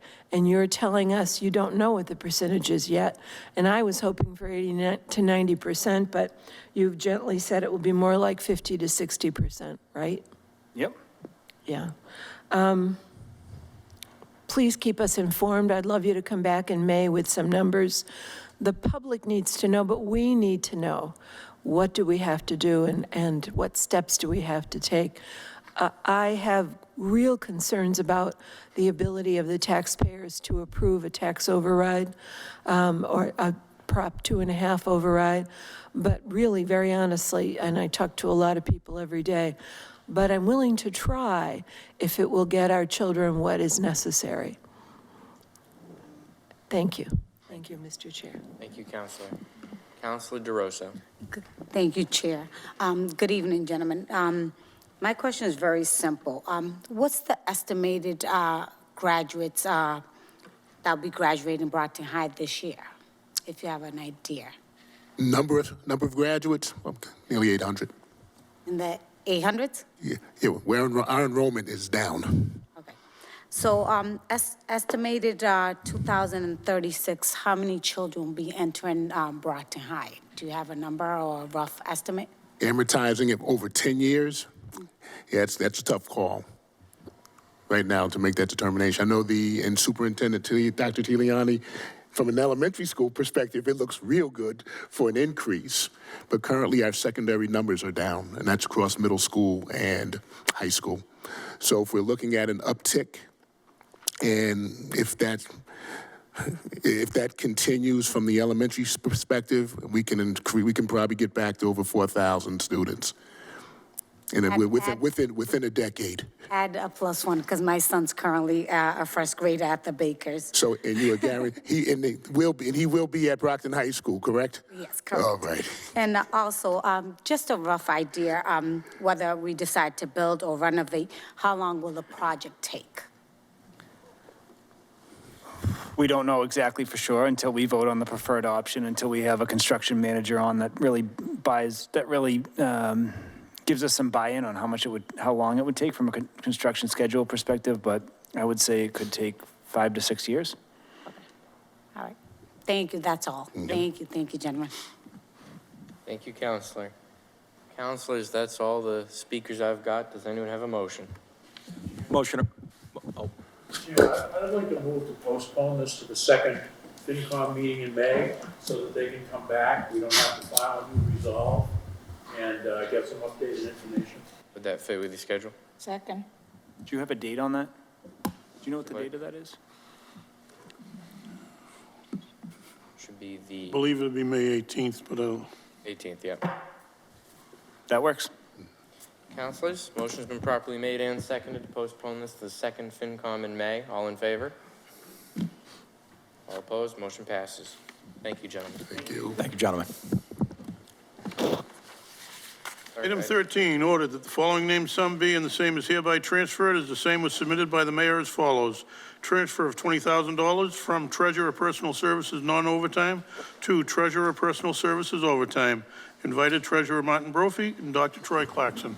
Good evening, Mr. Treasurer. Good evening, councilors. This transfer is basically to help cover the costs of City Hall being open on Wednesday night. I have a very small overtime budget, and with the rest of the Wednesdays through the fiscal year, I'll definitely need some money. Motion to recommend favorably. Second. Second. Motion's been properly made and seconded. All in favor? All opposed? Motion passes. Thank you, councilors. Item 14, ordered that the following named sum be and the same is hereby transferred as the same was submitted by the mayor as follows. Transfer of $9,043,440 from certified free cash to Chapter 324 Supplemental Reserve. Invited Dr. Troy Clarkson. Good evening, Dr. Clarkson. Good evening again, Mr. Chairman and members of the committee. As I noted in my memo to you over the weekend, since the advent of the school deficit, this has become an annual process where we use the money in the Chapter 324 reserve to assist in balancing the budget, but then the requirements of that law require us to replenish it. So we thankfully had $9,043,440 in free cash. So we're just asking you to fulfill our legal requirement and move that money back to that reserve fund. Councilor Thompson. Thank you, Mr. Chair, and good evening, Dr. Clarkson. I'm going to have a few more questions about this in our budget resolve, but I believe the DLS letter says that we can't access this until June 30th of 26, because in the past, our past practice after the deficit was to put the money in and then use it to balance the next fiscal year budget. I'm assuming that's still going to be the case. That is the plan, yes. Okay. When can we then access this money for those purposes? That the letter said that we could not access this money until June 30th of 2026. And if we want to readdress it in the budget resolve, we can, but I believe. So we can talk about it now or then. I have, as you know, if you see in front of you, extensive information to discuss on that budget update. I believe what the intent of this section in that letter, and I just add, and I was going to say this later in the meeting, but this letter is something that the Department of Revenue has done every year since the school deficit. So it's sort of routine, and, right. And the PowerPoint presentation before you, we tick through each of these items and explain what those items are. But it does say amounts in this fund, and that's referencing the reserve fund, may be voted for use by the City Council for the fiscal 27 budget after 6/3/26. So but I think the intent there, Counselor, is I'm not an English teacher, but the way it was worded is a little confusing. I think what they meant is that for use, not for a vote after 6/30/26, but for use after 6/30/26. And that's our intent, is to, you'll see when you receive the proposed FY27 budget, we will propose to once again use these funds to balance the budget. okay, understood, because thank you for clarifying that, because that did make, that was a little concerning that we couldn't access it until after that date. But if you're saying for use after that date, makes a little more sense. Thank you, Dr. Clarkson. Thank you, Mr. Chair. Thank you, Counselor. Counselors, do we have a motion? Motion to recommend favorably. Second. Second. Motion's been properly made and seconded. All in favor? All opposed? The motion passes.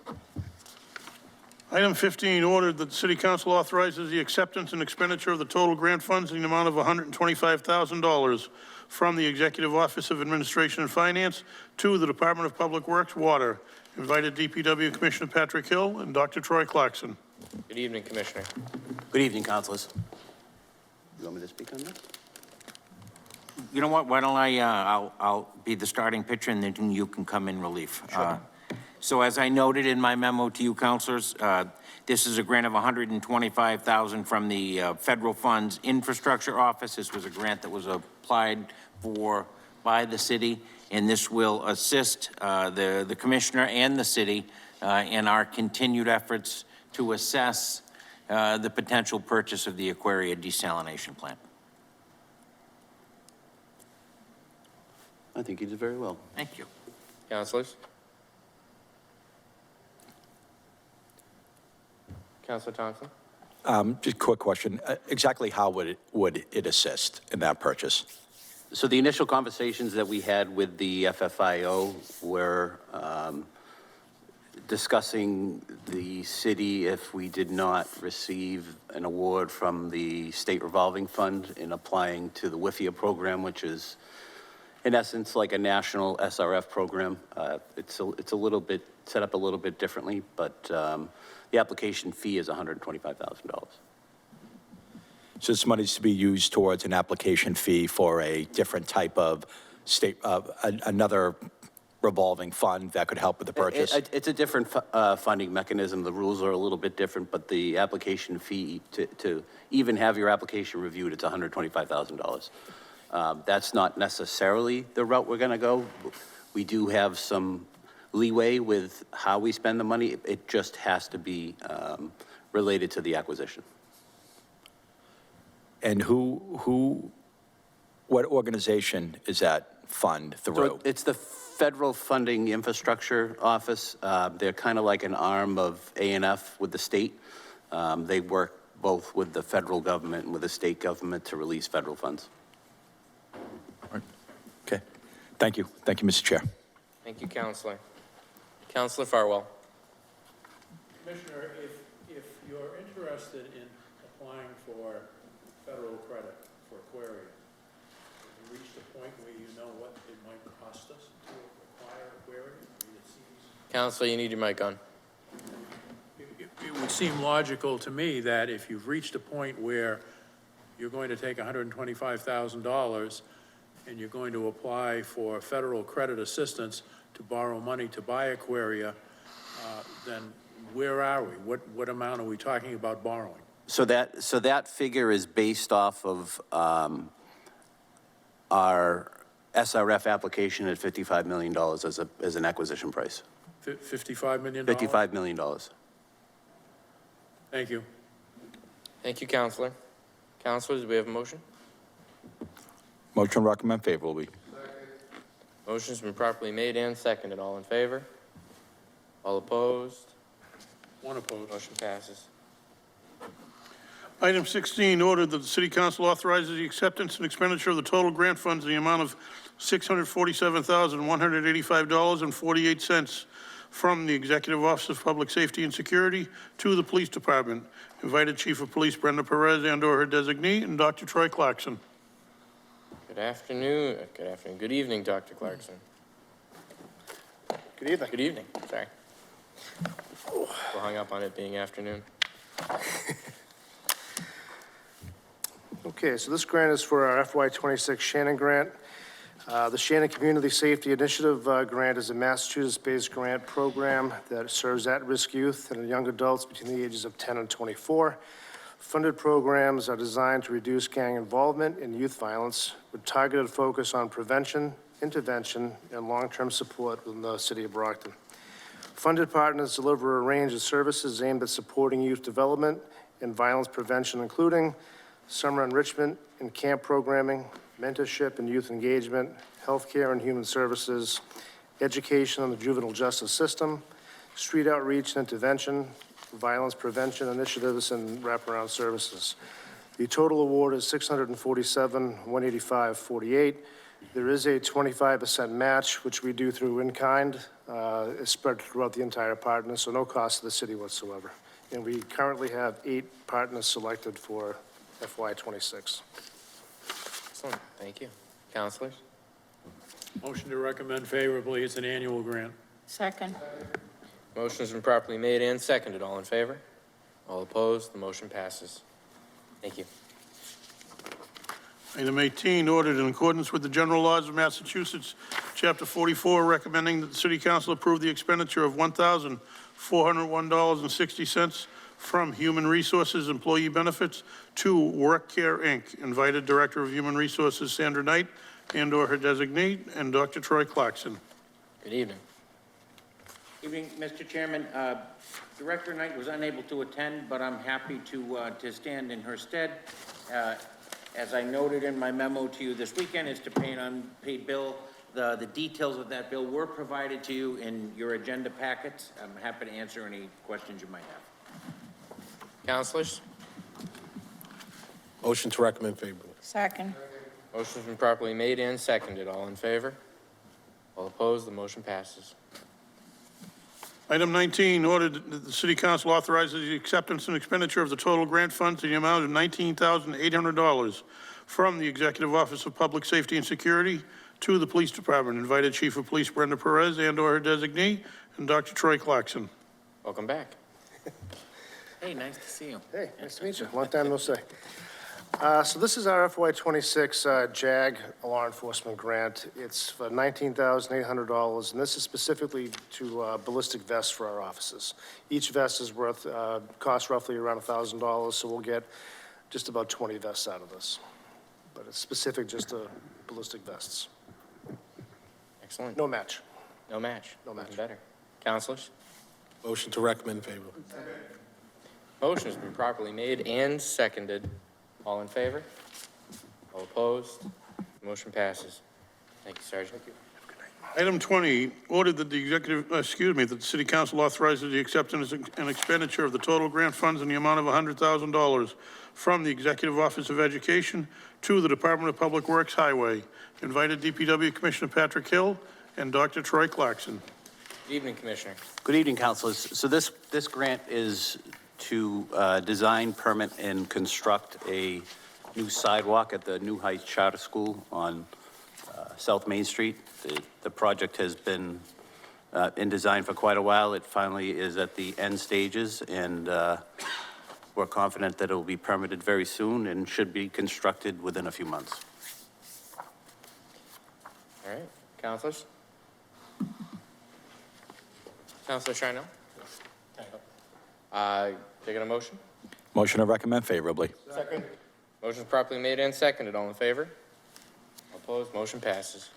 Thank you, councilors.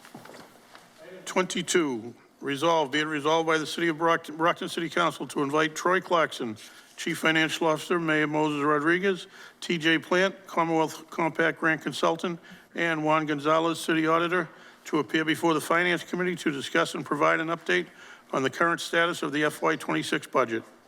Invited Mayor Moises Rodriguez, Dr. Troy Clarkson, City Auditor Juan Gonzalez, Commonwealth Compact Grant Consultant TJ Plant.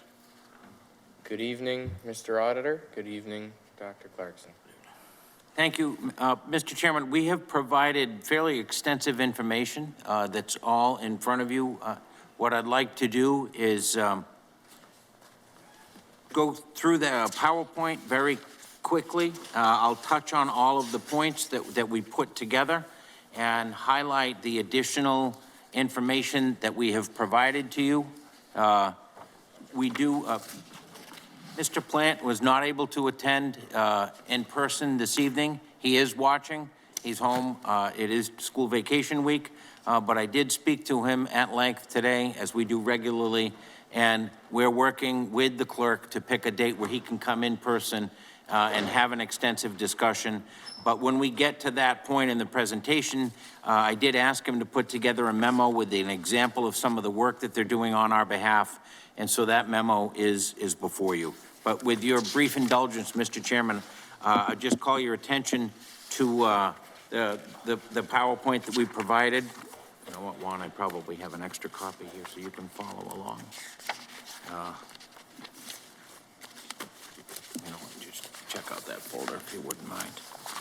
So just to start off, obviously, as I have said publicly, both here and at the school committee, each year here in Brockton, particularly since the deficit in 2023, thank you, Mr. Clerk.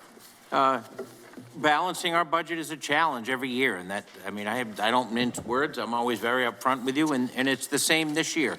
But what our team in my office and in the auditing office do on a regular basis is monitor our spending very closely. And we provide you those monthly reports. Those monthly reports are a direct output from Munis, our software, so they're a direct reflection of what spending is occurring on a regular basis. So we provided you the most recent reports a week or so ago, but we provided in front of you more recent and more updated reports as of today. And so both the city and the school spending reports that are before you are the actual reflection of what spending we have in Munis as of today. And so I'll go to the second bullet on that first page. So we are, as of today, 80.82% through the fiscal year. And our overall spending in our general fund budget is 76.82%. So we continue to track fairly significantly under our appropriations, which is important because, as you know, those budgeted but unspent funds become the basis of our free cash for the following year. So we do, once again, anticipate being able to finish the year with a surplus within the budget of at least $10 million. I do want to go back to an overall discussion that we've been having, and the packet that is in front of you that looks like this. In response to some questions from Councilor Farwell and others about our rate of collections, particularly in our enterprises, but in all of our collections, I brought together what I call a collections task force, and it was really to analyze in detail our collections in a variety of manners, in a variety of categories. And so this before you, and I'm happy to, again, at the end, answer any questions or meet with any of you individually to review these in detail. But as you can see, we'll start with our water, sewer, and trash enterprises. Our collections are consistently above 99% for our water and sewer and refuse collections. In the first year of our billing, it is correct that sometimes those collections are much lower than that, in the 70% area, but that's when we lean those accounts in subsequent years. We are able to collect, as you can see, regularly, certainly greater than 95, and most of the time greater than 99% of the amounts that are owed. And that's really important. And so, so it's in that first year that we bill, we don't collect that whole amount, but then we lean the account and those amounts come in. And so in subsequent years, that counts as revenue towards that enterprise. And that's really important. We also track, and we have information for you here, on motor vehicle excise collections, and you can see for the last 10 years, those collections are consistently above 80%. We have a target of 80%, and I asked Marty Brophy today specifically why that target is lower than the others, and that's the nature of excise collections. We're working on comparative information from other communities, so we can show that to you as well. But generally, those amounts are lower because of the nature of motor vehicle excise and people trading cars and getting rid of cars. But consistently, we have consistent collection rates on those as well. And then you can see our largest group of tax collections in the tax levy itself. And again, you can see those collections are consistently well above 90%, and in some cases, close to 100%. So I thought that was important so that you could see the degree that we go to, the level that we go to collect the money that's owed to us. So getting back to this year, so we're collecting that. We also track the revenue very closely, and our revenues are this year generally meeting benchmarks. But because I don't sugarcoat anything, I will tell you there are a couple of revenue areas where we are experiencing a shortfall. We were planning on selling a significant amount of energy credits. We have not been able to do that because of rising energy costs. We've been using those credits to actually meet some of our needs for power within the city, and also our investment income. We have less cash on hand, and so we are falling short of our goal for the investment income. Last year, we exceeded it by a couple of $1 million. But we are very confident that because of that significant surplus in the spending, that we'll still finish the year overall with a significant, what we call a fund balance, meaning we will finish off the year cash positive. And obviously, Juan is here as well. He can validate any of these things that I'm sharing with you. The enterprise revenue, we track all of those enterprise funds, again, on that same monthly basis. We've had several discussions at several different meetings about the Refuse Enterprise Fund, and I'm very hopeful that at your meeting next Monday, we'll have a final vote on that. And in addition, as I mentioned to you at the last meeting, in addition to planning for the fourth quarter increase in the refuse rates, we are making some cost savings in that enterprise so that we finish up the year solvent on that one. We do still believe that in order to keep the water enterprise solvent and for the long term, that some water rate adjustments will be needed. So we will be filing soon an increase to get that on the agenda so that we can have a discussion about that at the ordinance committee meeting and then with the wider council. There's been a lot of discussion recently in the community about net school spending, and so I just wanted briefly, as part of our overall discussion of this year's budget, touch on that because there is frankly a lot of misinformation out there about this topic, and I think it's really important to understand the position of the city as it relates to the monies that you have appropriated to fund the public schools. So for for every year that I've been here, we have met or exceeded net school spending as required by the Department of Elementary and Secondary Education. This year is no different. Last year is no different.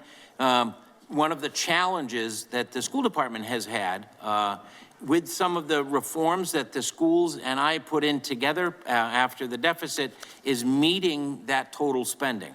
And so for the last 2 years, the school department has finished the fiscal year with essentially with money on the table. So with an appropriation from the city council and through all their grant funding, and they haven't been able to spend up to that limit.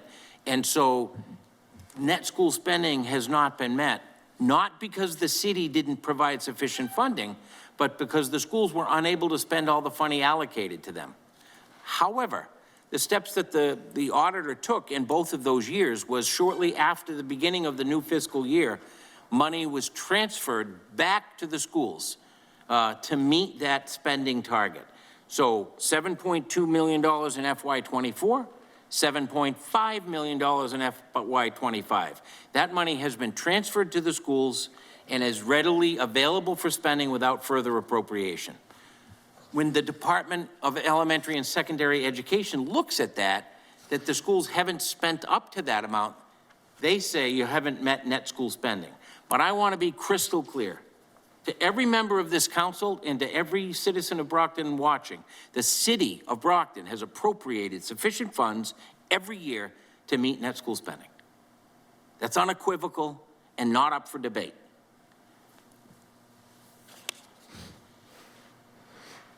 One of the things, and I know the councilor brought up that letter that we've received for the last couple of years from the Department of Revenue. One of the challenges that I'm trying to work with, and we actually have a meeting with the Department of Revenue tomorrow to provide them this same update, is when DESE talks about a deficiency in net school spending, the Department of Revenue looks at that and says, boy, if you haven't met your spending requirements, then you need to put that difference away in a fund to meet that requirement. But as I just mentioned, we have done that.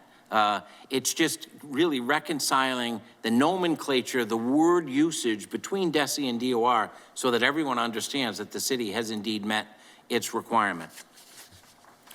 So, as I mentioned a couple of times now, since that deficit in the schools, the DOR each year has sent a letter listing items that need to occur prior to setting the tax rate. And so what I'd like to do very briefly is tick through most of the major items in that letter from March 24th so that you understand how we're dealing with those items.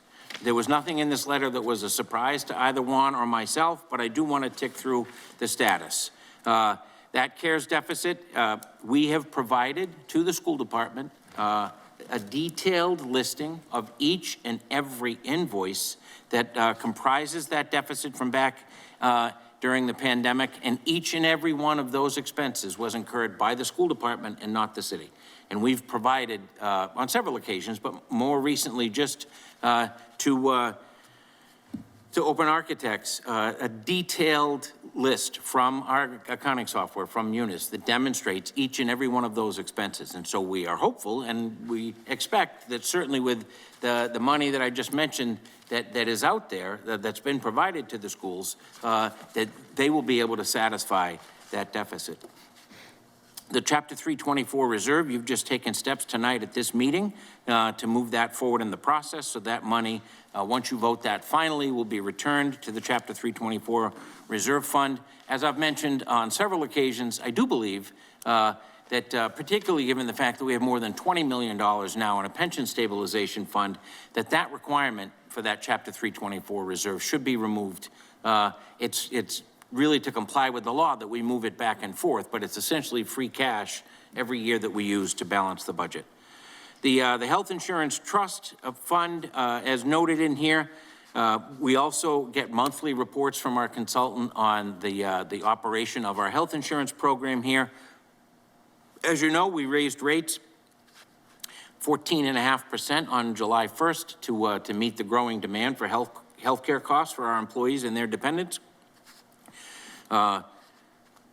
The cost of the GLP-1s, as I've mentioned to you before, is a large part of that. We spent more than $6 million last year on GLP-1 drugs. We will not be covering them for elective use as of July 1st, but that increase of 14.5% is bearing financial fruit. And so through February, the latest reports that we have from our consultant, our health insurance operation is running a surplus of just over $5.2 million. And they are projecting at the end of the fiscal year that surplus will still be a pretty robust $3.3 million. Despite that, we have already notified our employees that the rate increase for next July 1st, in order to keep that fiscal solvency, will be 7.5%. On the issue of local receipts, I learned from my mentor more than 30 years ago to conservatively estimate local receipts.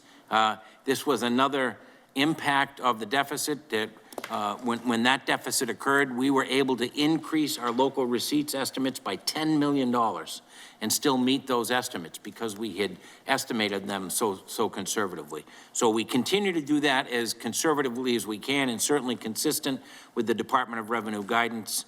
On the enterprise funds, you will see when we present the budget to you several weeks from now that the FY27 revenue estimates for those enterprises are consistent with the projections for this year, other than, hopefully, we will have a fairly significant increase in the revenue estimates for the Refuse Enterprise Fund should you proceed with that fee increase next week. There's also been some discussions publicly about the indirect costs. So when I came, there was no formula or direct relationship between the indirect costs that were being charged to the enterprises and the actual costs of the city. So we actually went out and hired a consultant to do a detailed analysis of all of those enterprises and the back office support that's provided by the city, by Juan and me and a law department and the entire city. So each year since then, that was back, I don't know, 4 or 5 years, maybe more, when Karen Praval was the auditor. When Karen was the budget director. And so each year we update that formula based on the salary costs and health insurance cost increases. And we do provide a copy of that in your budget book so that you can see that actual calculation. I did want to provide you a quick update on the Community Compact grant because a lot of work's been going on behind the scenes with that grant. So the Commonwealth provided a $150,000 grant, their highest ever, and with your generosity, we matched that with $100,000 from the city. Two main contractors, a law firm that was brought in that has been reviewing all of the collective bargaining agreements, creating some consolidated agreements, and developing strategies for the city for moving forward and negotiating and providing options for negotiating that make all of those agreements more consistent with one another and help meet the financial needs of the city. In addition to that, as you know, Open Architects, we call them OA. We're working closely with them. Two main deliverables. One is what we call a financial dashboard, and you can see in the memo from TJ Plant an example of that. The dashboard for the schools is up and running. We will soon have a dashboard for the city so that any of you, any citizen, can go on in real time and essentially see the report that I've developed for you, that my team has developed for you in real time through the city's website, and go in anytime and look at in real time what money we have on hand, what we've spent in the budget, and that's really important. The other thing that OA is doing with us is creating a long-term financial plan. So some of the questions that were asked tonight about long-term spending, we hope to have a 3- and 5-year plan where we're projecting out those costs so that all of you can see what we believe that cost escalation is for all departments. So that's a brief overview. FY26, we continue to monitor that very closely and do anticipate ending the year with a significant fund balance. The FY27 budget is in final preparations. We have the last of our departmental reviews. That's actually with the DPW this Thursday. I will be getting a draft balanced budget to the mayor in the next week or so, and then we will be making final adjustments to present a balanced budget to you, as we always do in June. One final note, because it's important, that school and city collaboration does continue. We have regular meetings, and our primary contact is Open Architects and TJ Plant, and we have regular communication with him, both in meetings and phone calls, and so I think we see the fruits of those activities with the improved reporting that we've been able to provide to you. Finally, before Juan and I are happy to answer any questions. Again, what we've also provided to you is an updated city expenditure report as of today. And we created, as you know, a similar report for the schools. And so we printed that out as well. Happy to, at any time, as I said, meet with any of you individually and look forward to your questions this evening. Thank you, Mr. Chairman. Thank you. Councilor Thompson, I believe you filed this? I did. Thank you. I did. Thank you, Mr. Chair, and good evening, Dr. Clarkson and Mr. Auditor. So I guess just, again, thank you for being here. We appreciate your time and the amount of effort you put into putting the budget together and presenting it to us. We know, I've been here about 7 years now.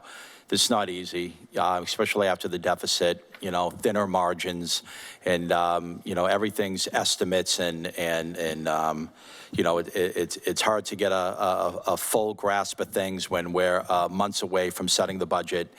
But I just want to go over a few things so that I can get a better understanding of exactly where we stand. And I'm just going to go starting from the first page from your presentation and going over the investment income.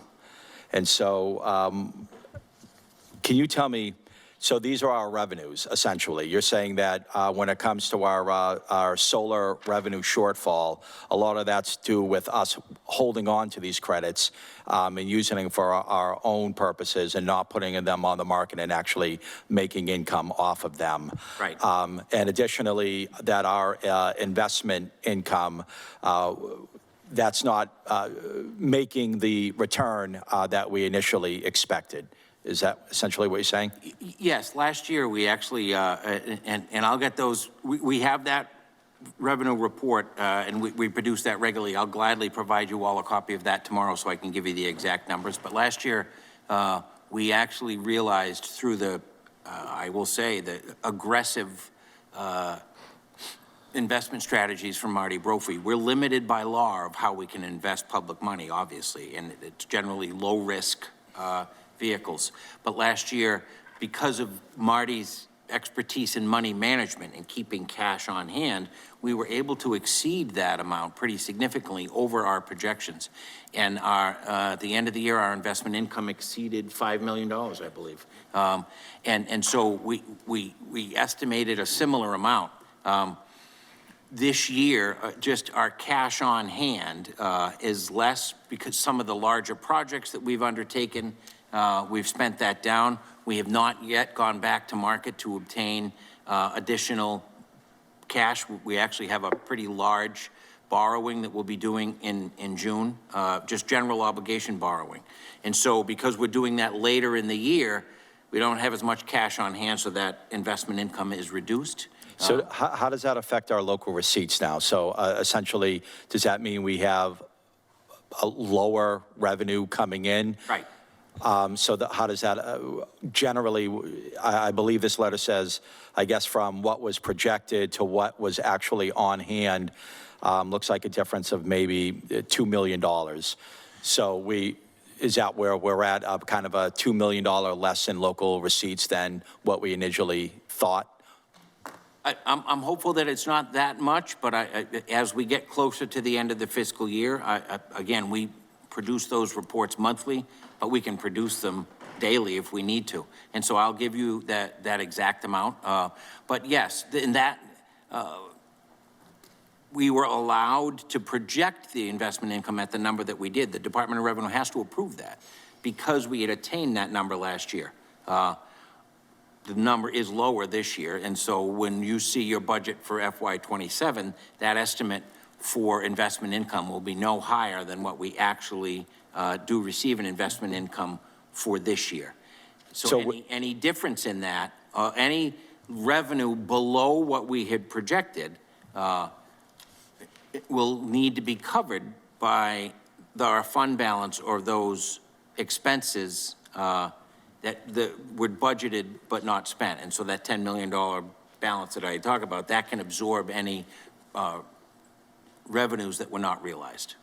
Okay. And then when you say that 10 million, is that our projected free cash, or is that just leftover monies? That is just free cash, essentially, is revenues in excess of estimates and budgeted but unspent funds. There are other contributing factors, and Juan can go into that in more detail. But those are the two main drivers of free cash. And so that budget surplus is one of the basis. It's not, if you have, for easy math, if you have $10 million that you budgeted but didn't spend, that doesn't mean your free cash is going to be $10 million. As you've seen, sometimes there are deductions and that there are other funds on hand that also increase that amount. So you're confident that our projected surplus can absorb our projected loss of revenue, essentially? Very confident, yes. Okay. You agree? And just on that issue of local receipts and estimates, I remember in past budget conversations, you said that we're allowed to use actuals and then bump it a percentage for future projections. Is that true, that we were able to kind of, in our future projections of revenue, we're able to look at what we actually had in actuals the year before and add some certain percentage? I'm seeing from this letter that we're not able to do that. So can you just kind of explain that? Sure. Generally, it's been my practice, not just here in Brockton, but in all places where I've worked and been responsible for budgets. to project local receipts at no more than 75 or 80% of the previous year's actuals. It's a very conservative approach. That's the approach that I took in my first several years here.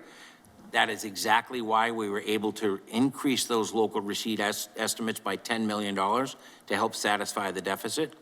Since the deficit, we've not had the luxury to be able to do that, and we've had to estimate those local receipts at right around where we thought they were going to be. So what the DOR is mentioning in that letter is a common, sustainable financial practice. It's not anything new to us. Understood. All right.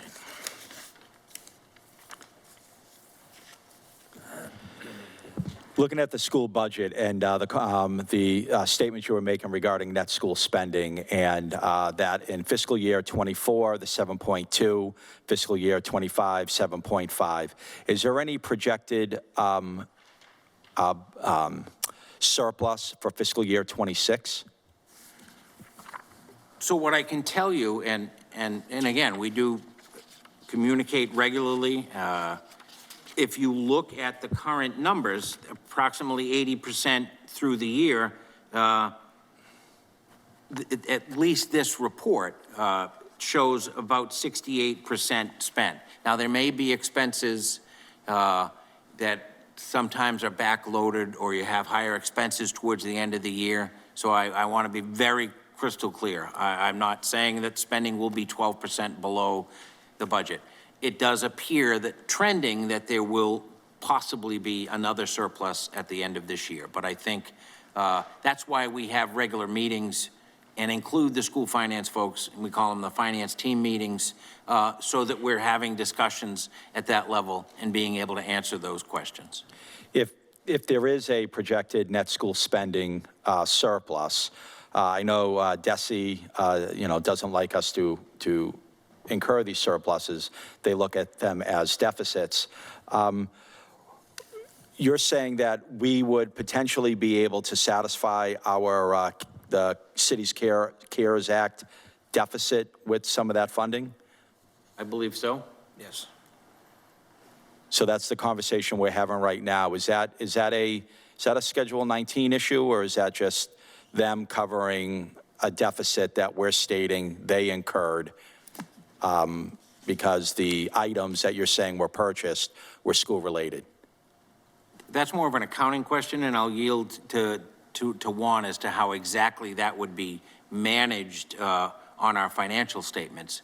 But certainly, from my perspective, that the deficit exists. We've known about it for some time, that it is unequivocal that all of the expenses related to that were school expenses. And that there are sufficient funds on hand to satisfy that. So that's the perspective that I bring to it, and the request that I made to the schools through Open Architects. But Juan, can you answer the just before, these are actual physical items, right? These are extra desks or other sort of tangible items. Masks. Hand sanitizer and Right. desks and all. Dividers or separators, whatever they were called. And to be clear, any of those expenses are all a public record. If any counselor would like the same detail we provided to the folks at OA, then we're happy to provide it to you. But is there any consideration of selling these things to help maybe offset some of this deficit? That's certainly a conversation we can have with the school operations people. Secondly, we're talking about net spending. Maybe we could spend a few minutes regarding non-net. So I've been following along with the finance meetings of the school committee, and it seems like there's going to be a request for about $6 million for non-net. That's essentially transportation-based. And then there's the question of whether, we're looking at another contribution from circuit breaker, or, whether some of these, I don't even know if of these net school spending surpluses could be directed that way. But Talk to me about non-net transportation, the $6 million ask, and how are we looking to satisfy that? Sure. And the 6 million comes from? I thought that's what I thought I heard that was the number from finance, or if I'm wrong about that number, please correct me, but I remember the superintendent saying something that they would be looking for their $6 million. So I don't know if that was directly related to non-net spending or what exactly that was. I want to be, again, crystal clear, particularly in this highly politically charged environment when it comes to the schools. And it doesn't have to be. That's really unfortunate. No, absolutely not. And it's not here in this room. I want to make that clear. So I don't want to put words in the superintendent's mouth, and I am not doing that. Bria and I have worked very hard and have a very productive and very cordial professional relationship. So I want to make it clear, I'm not speaking on her behalf. I do believe that when she spoke of the $6 million, it was not about the non-net transportation. In the letter, or one of the letters we got from DESE, it spoke to the city's deficiency of $6 million in the net school spending. And so we had a meeting, and I don't want to put words in DESE's mouth either, but some of the points I was trying to get across to DESE in that meeting were that I don't believe there is that deficiency in net school spending. I just went through the mechanics of how we met our obligation. But it's also semantics, because you're right. What we would consider and call a surplus, if you get $1 million and you only spend 800, then in our parlance, we would say that there's a surplus of $200,000. But in DESE parlance, that's a deficiency, because and I understand it, but it's confusing because they didn't spend up to the amount that they were appropriated, so it's considered a deficiency. And so they come back to us and say, there's a deficiency because you didn't meet your required spending. But from our perspective, we actually, as I explained, at the end of the year when they didn't meet that spending, we said, okay, but we're going to make sure you have all the resources you need to meet that spending, and literally gave them 7.2 and then $7.5 million. When does that transfer happen? The 7.2 or the 7.5? Is that at the close of the budget? Yes. Okay. And it's what we call a journal entry. It's more of an accounting, because the money had already been appropriated. So no vote was required from this body, because we didn't need you to appropriate the money again. You already did that. It was just an accounting mechanism to essentially say that since they didn't spend it, it was still on hand. So we, for ease of description, and jump in if I say anything you disagree with, Juan, we put it on their side of the ledger.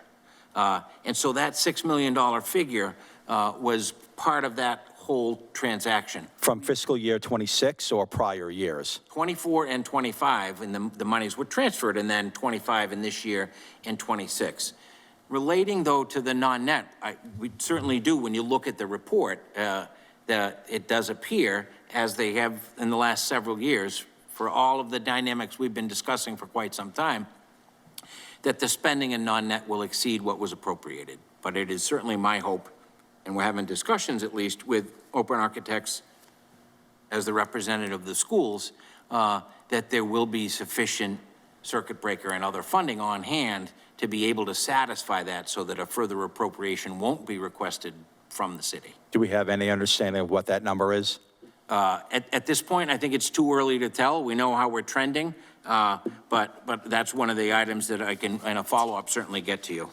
Absolutely, and we'll be tracking that during the school committee discussions as well. Sorry.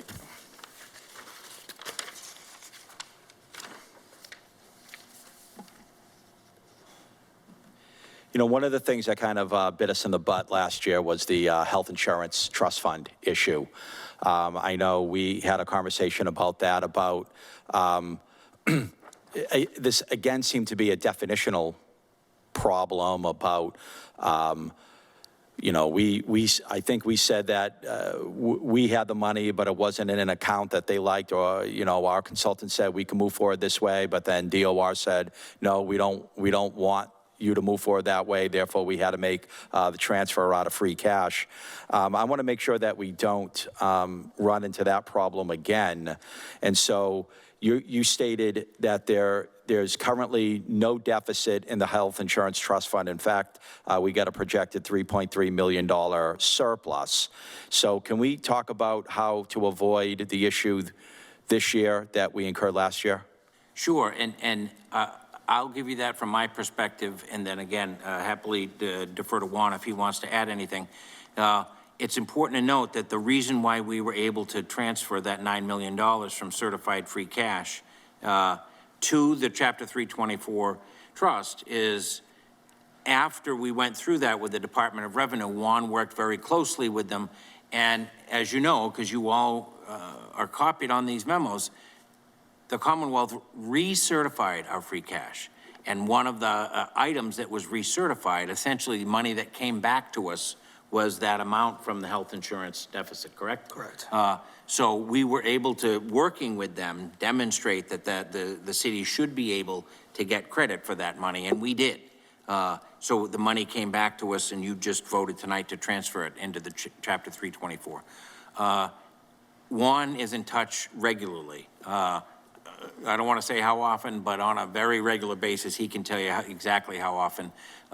With the city's contacts at the Department of Revenue, I've been on their request providing the numbers. So those numbers that I quoted to you tonight, you know, those aren't Troy's numbers. Those are independently calculated numbers from our health insurance consultant, who's been doing this sort of stuff for 30 years and is regarded as one of the best in the business. And so those are their reports with data directly from Blue Cross and Harvard about our paid claims and about the money we've collected. And so that the $5 million number is the actual number as of the last report. That's through February. And then the 3.3 is what they project will be the number at the end of the year. And so we will continue to provide that data and that information to the Department of Revenue to ensure that that's reflected in our end of the year statements. Anything you want to add to that? No, I know that the, excuse me, that the Department of Revenue has asked us for these monthly reports to make sure that we don't get into this situation again. We have been providing that to them, and they seem to be very satisfied with that. Okay, appreciate that.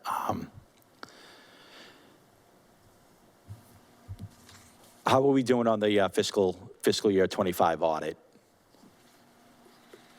Is that complete?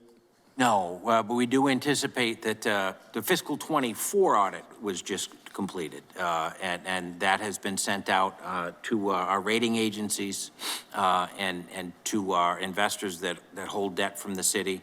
The auditor assures me that the fiscal 25 audit will be complete by June 30th of this year.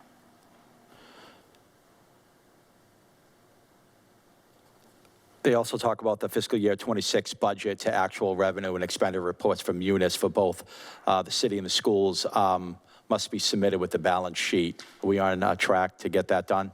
Yeah, that's common. That happens. That what they're talking about is essentially these reports that I provided to you tonight, but the raw data from Munis. Okay. You do that every year, right? Yeah. Yeah, I would like to add to that that is the standard when we submit our year-end financials, that we have to give them the fund balance report, which basically says what our undesignated fund balance is at the end of the year, any net school spending carryovers, anything like that, plus all revenues and all expenditures that we have on Munis. That gets submitted in with the combined balance sheet, so they can tie everything out. That is standard practice. Now, the balance sheet's supposed to be submitted in what, November? Sometime Late November, yeah. But we didn't submit it until, what, February of this year? No, this year we submitted it in early December. Early December. Yep. What was that report that they requested in February? That was the Schedule 19. So I know that during my tenure, as I mentioned before, in accounts committees and things of that nature, that my office has had a lot of turnover. So what they've done in the past is they would submit the balance sheet, and then they would submit the Schedule A. That Schedule A is supposed to be submitted with the balance sheet, usually late November, early December. However, that got always punted down. What I'm trying to do this year is to make sure that the balance sheet and Schedule A get submitted all at once, which is why everyone received that notification. I believe it was in February. Great. And Do we have any special revenue deficits projected for fiscal '26? As of right now, no. But if I see anything, obviously I will, notify Dr. Clarkson and everybody else. Okay. I believe that's the extent of my questions. Oh, just one last thing. Okay.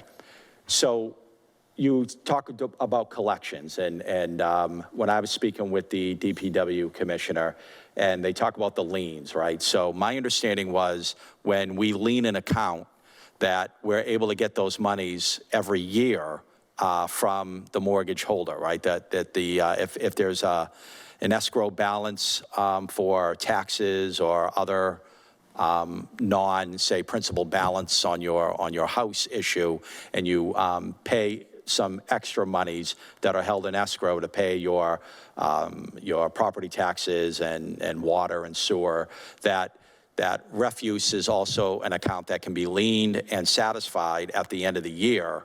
And this is not those multi-year liens where you wait for the sale of the house to be satisfied.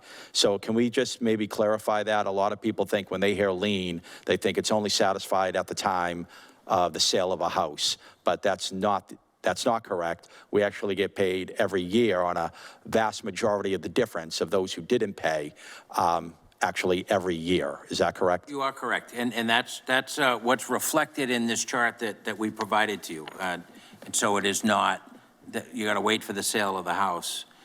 Most, not all, but most mortgages are paid by the bank, and the taxes as well through that escrow account. And so I understand, and we reviewed this afternoon with both Marty and John O'Donnell, that when those liens occur, that the banks tend to take care of those so that there isn't a lien on the property. And then it's just the escrow payment is increased for the homeowner, the person who has the mortgage. Right. And that's why you see collection rates exceeding 99%. And I think that's important to state, because when people hear a 76 collection rate, and then we're asking them for fees increase, they rightfully say, well, why don't we focus on the people who aren't paying? But if we take the whole picture into account, we're looking at about 94, 95% of people paying. And then you say, oh, that's made up by liens, that extra 20% is made up by, liens. People think, well, sale of a house, we don't see that money for 10, 15, 20 years. But that's not the case. We actually see that money every year. And so I just think it's important to clarify that. Yeah, thank you, Counselor. And that's why I think we provided you information, not just from this year, but going back 5 years, so that you see that it's not an anomaly to have collections exceeding 99%. It's consistently every year. Great. Thank you, gentlemen, for your time. As always, we appreciate it. Thank you, Mr. Chair. Thank you, Counselor. Counselor Farwell, followed by Counselor Green. Thank you, Mr. Chairman. I don't have a lot of questions, but I want to pick up on this issue of collection rates, and I'll refer to the sheet that you handed out to us. And you'll notice at the bottom of the page where it says refuse lien collections, even after 5 years, we still owe $472,446, which is not an insignificant sum of money. And I think people are missing the point. The people who complain to me say, why should I struggle to balance my family budget and pay what is owed to the city on time when you folks just sit back and decide, well, we'll lien it and we'll eventually collect it. We don't send out a second mailing indicating that. Counselor Farwell, is your microphone on? Thank you. We don't send out a second communication saying that you owe us money. We don't take any overt action, I assume, to shut off water. They don't understand why the city does not take a more aggressive manner towards collecting what is owed. So I guess my question to you, Dr. Clarkson, would be, do we ever have to take a bond anticipation note to borrow enough money to meet payroll and expenses in anticipation of revenue? No. We don't.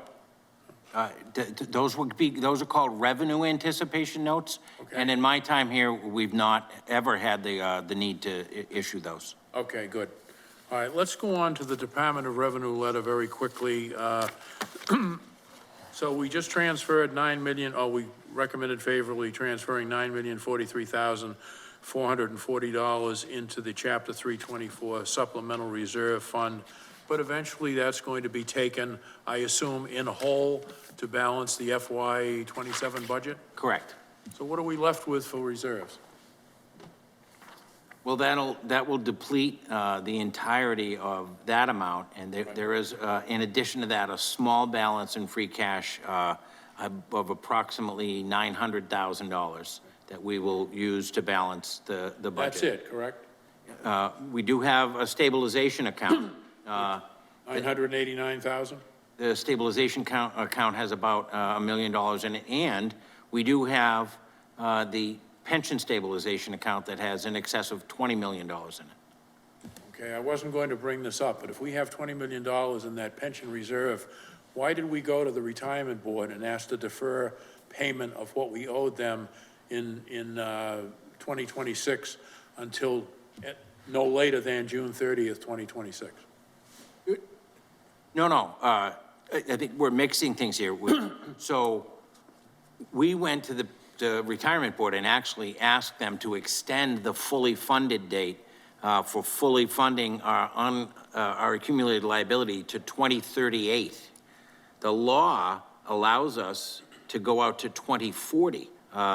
And so as part of our overall strategy to provide budgetary relief for both the city and the schools, we asked the retirement board to push out our fully funded date to 2038 and to increase the proposed rate of return for our investments from 6.75% to 7%. I should note that a 7% proposed rate of return is right in line and consistent with other retirement systems throughout the Commonwealth and is still fairly conservative. So working with our team of our financial advisors, the retirement board itself, trying to provide as much budgetary relief as we could between now and 2040. We asked them to make those changes in addition to approving the issuance of additional pension obligation debt before June 30th. Okay, I wrote, pardon me, I wrote to the retirement board and I received a response first on April 7th. I wrote, the text below from the CFO indicates a $20 million pension stabilization fund. That amount remains today. What am I missing here? If you have pension funds available, why wouldn't we pay the retirement board what was owed? And the answer I got back, I have no idea.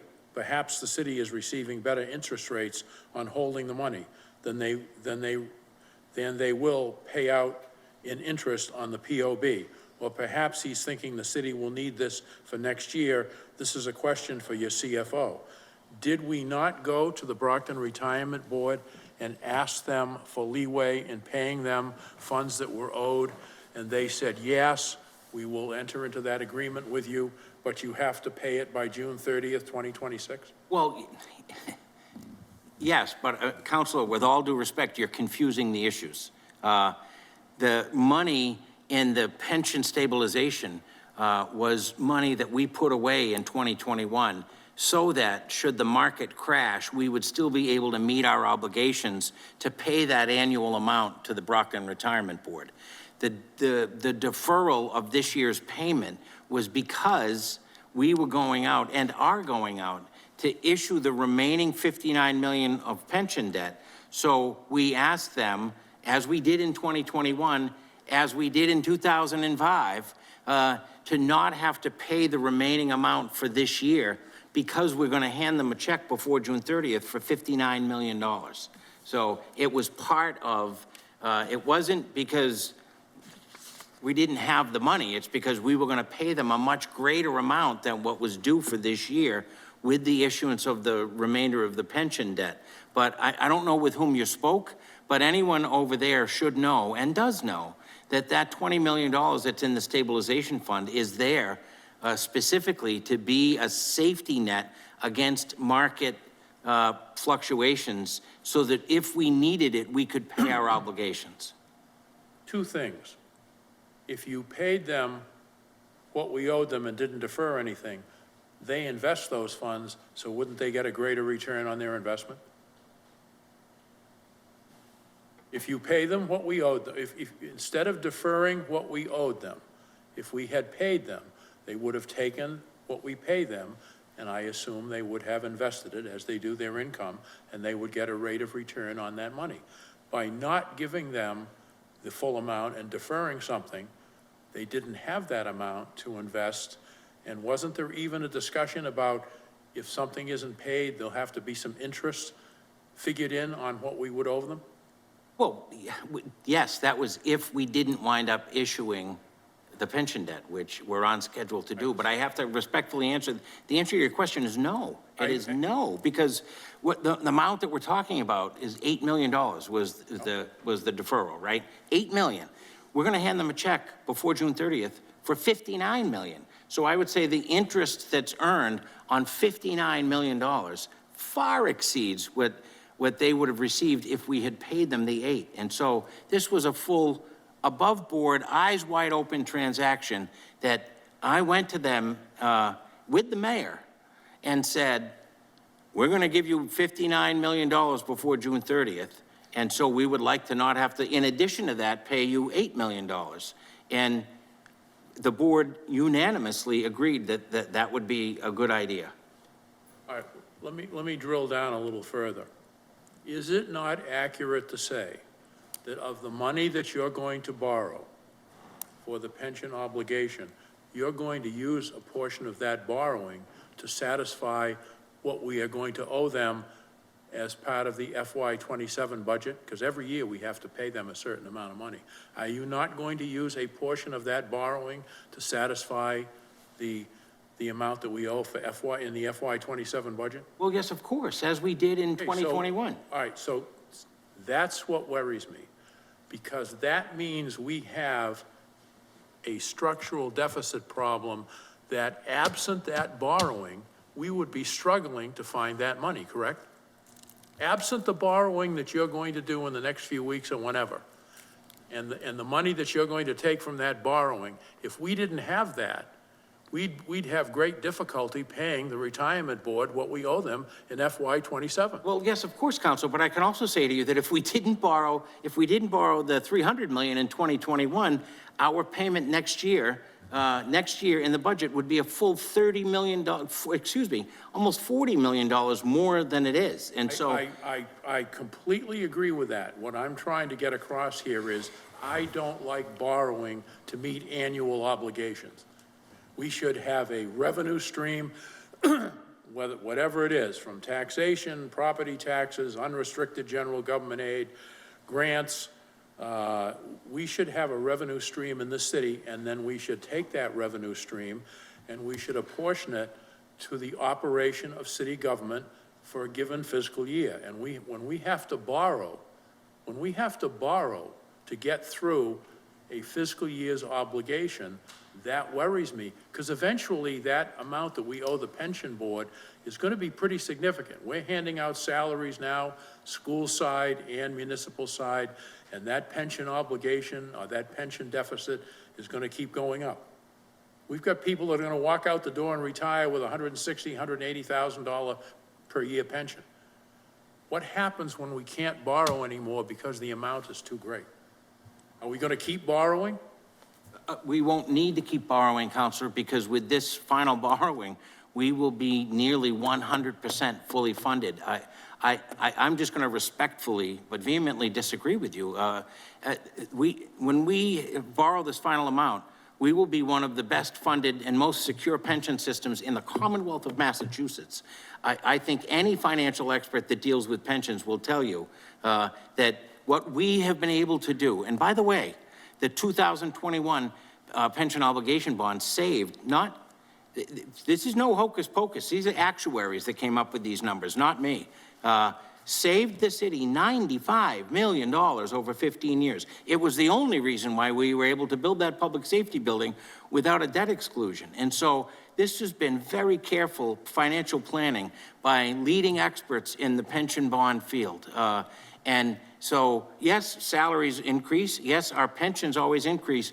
but the amount that we owe to the Brockton Retirement Board is an actuarial calculation of what we will need to satisfy current pensioners, that's the normal cost, and future pensioners based on current salaries. And so I know we are the envy, imagine that, of many communities in the Commonwealth for our forward thinking and our financial and fiscal responsibility on pensions. In fact, the city of Newton now, as we speak, is looking to extend their fully funded date, to increase their proposed rate of return, and to issue pension debt, exactly what Brockton has done. We are a leader in funding our pensions because we formed a group of experts. And if you remember, those of you that were on this council in 2021, they all came and sat in front of you and said that it was a sound financial decision. And I still believe with every fiber of my being that it was and is. Again, I'm not going to go back. I don't disagree with you back then. My point is we are borrowing to meet an annual obligation. It's like we're kicking the can down the road, and someday we're going to reach a point where the amount of money that we owe the pension board for the retirees on an annual basis is going to be so high that I'm not sure we're going to be able to continue to borrow to get out of it. To me, it should come out of the budgetary appropriations of the city. I don't ever remember borrowing money when I was mayor to pay what we owed the retirement board. I will double check that. And if I'm wrong, I will certainly publicly apologize. I don't ever remember doing that, and I don't think the state would have allowed us to do it, given the circumstances. But I believe you did, because the first pension obligation bond was in 2005. But let me be clear. The only reason why we're issuing additional pension debt now is that you authorized it. We can't go back and borrow more money unless we come back to the city council. This council authorized $360 million in pension debt. You approved it. And we issued 300, and now we're issuing the final 60 to fully fund our pension system. I think all of the experts with whom I discuss this are thrilled that our pension system is going to be funded at 100%. There are public pension systems in this Commonwealth that are funded at 35, 40%. Those are the folks that should be nervous. I think I've mixed apples and oranges here. The pension system is one thing. The annual appropriation that's required for the retirement board for the city of Brockton retirees is what I was focusing on. And I think we're going to borrow money to pay that. It's not going to come out of the money that we have available for the operation of city government. But let me move on, because I want to go to non-net school spending. On the first page, I notice that we have $1,623,082.87 in the red for, I think it's bus drivers. And then we are $435,247.47 in the red for overtime. So in round figures, that's about $2 million. Where is the $2 million to offset that going to come from unless the school committee is willing to take surpluses that are in other categories on this document and move it around and offset those deficits? And there's no guarantee. I have no idea what they'll do. I don't, from week to week, I don't know what they're going to do. So if they don't do that, where would the money come from? So it's a similar response, Councilor, to the question from Councilor Thompson. I would call your attention to the final page in that packet that we provided you. I know right where you're going, and I'll tell you what it is. You're going to get down to the fact that true remaining budget, $5,879.41. Correct? No, I have a true remaining budget. It shows very bottom of the deficit of $888,000. But that also includes an encumbrance, which means money that has been set aside but not yet spent, of $5 million, right?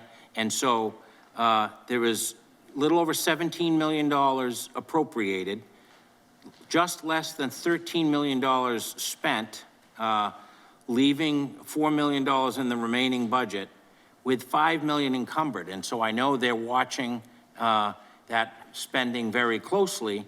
And that's what I was speaking about with Councilor Thompson, and that's what we talk to the folks at Open Architects about.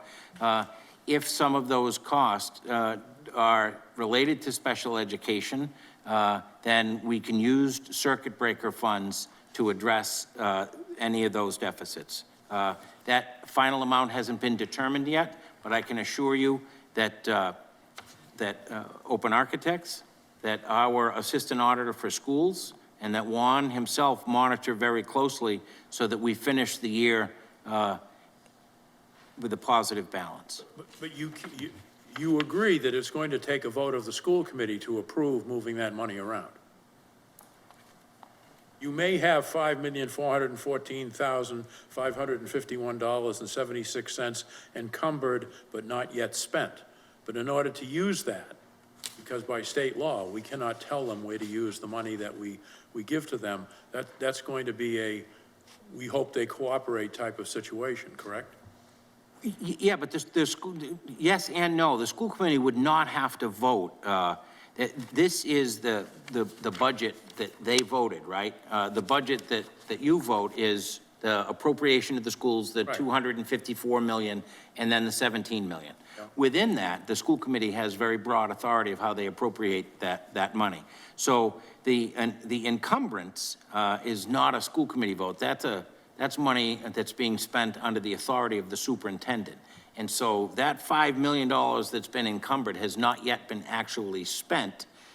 The nature of an encumbrance, and again, Juan, if I say something that's off base, please jump in. But the encumbrance is money that has been sort of set aside and identified as needing to be spent, but it's not money that's actually yet been spent, and that's why it's being watched very closely.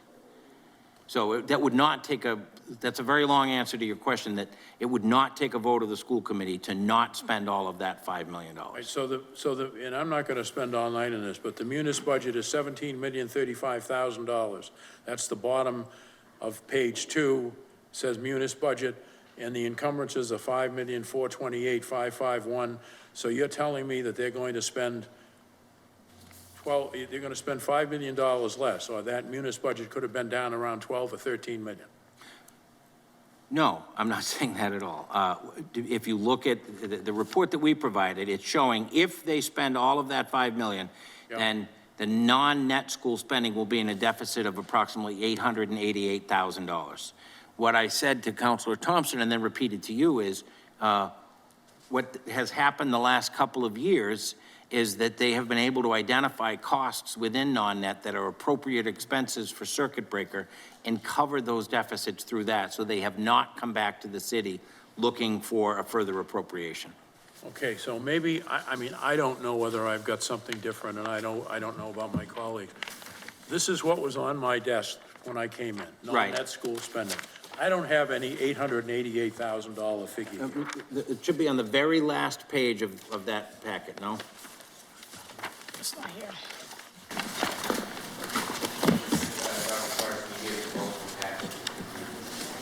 Okay, it could. Yeah, it's not.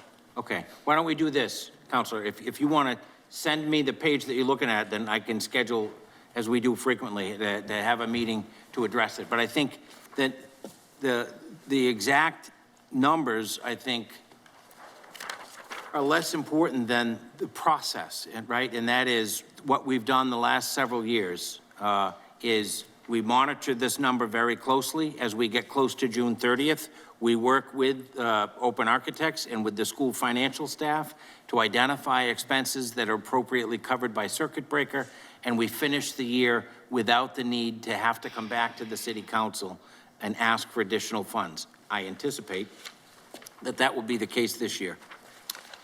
I hope you're right, because I worry about it. I worry about it. That's why I asked the question. So if all goes well, we might have $888,171 in the negative, but you're offsetting that with the 5 million in encumbrances that haven't been spent yet. That's a possibility. Again, the other possibility is that the schools are able to cover those costs with funds that they have on hand. If they're willing to do it, okay. Yes. Well, I guess the last question I have is more philosophical. Do you think the city is in a strong financial position with limited reserves and the fact that we have to take whatever free cash we have, transfer it as required by law into the Chapter 324 supplemental reserve account, and then unfortunately not be able to leave it there, but use that for FY 2027 expenses? No, of course not. We are not in an enviable position at all, and I have said that. And I don't know of a public official involved in this entire dynamic who's been more frank with you and with the public than I have. It has been a challenge, but we have been able to survive. And the strategies that we have employed over the last 3 years are certainly much preferable to a state takeover. And so we have done everything we could, and I have worked tirelessly. My staff and my team have worked tirelessly. The folks at OA have been incredible partners. The school finance staff, the superintendent. You know, what you see in front of the cameras when the school committee is sharing acrimony with one another is not what happens behind the scenes. The staff, up to and including the superintendent and our team and our new mayor, work very, very closely together. And yeah, it's a challenge to balance the budget every year. And anyone that says anything else is not being truthful. However, we've been able to do it, and that's a credit to everyone. And I think if we're gonna go out and ask the taxpayers to help support building a new high school, then what we all need to be doing, and this goes beyond this room, is we need to be working together and bringing positive energy. And I'm not suggesting you're not win at all, but I'm speaking more broadly to the larger audience. And we need to recognize how hard people have worked to solve these problems and how hard we need to continue to work to balance our budgets and to do things like build a new high school. I do try to maintain a positive attitude, but in terms of finances, when you have very limited reserves, when you have to rely on borrowing, transferring money out of supplemental reserve accounts just to get through the fiscal year, it concerns me. And the other thing is, and I'm just going to leave you with this, and you know I shared this with the mayor. Week after week, I see employment positions crossing my email. If you don't know the level of state aid, if you don't know the Chapter 70 aid for the schools, because it's going to be affected by enrollment, I don't understand how we keep filling positions and not wait to at least find out where are we going to be? In what financial position will we be in for FY 2027? It's not my call. It is the mayor's call. And now you can turn around and say to me, Win, they're vacant, but they're funded. Yeah, okay, they're funded, but you don't know if we may need those funds. And we're never going to build back reserves unless we start limiting our expenditures. I don't see any manna from heaven coming down to the city of Brockton saying, here's $5 million to put away in a supplemental reserve account. I hope I live long enough to see us build those reserves back up because they are so critically important. But thank you, Mr. Chairman.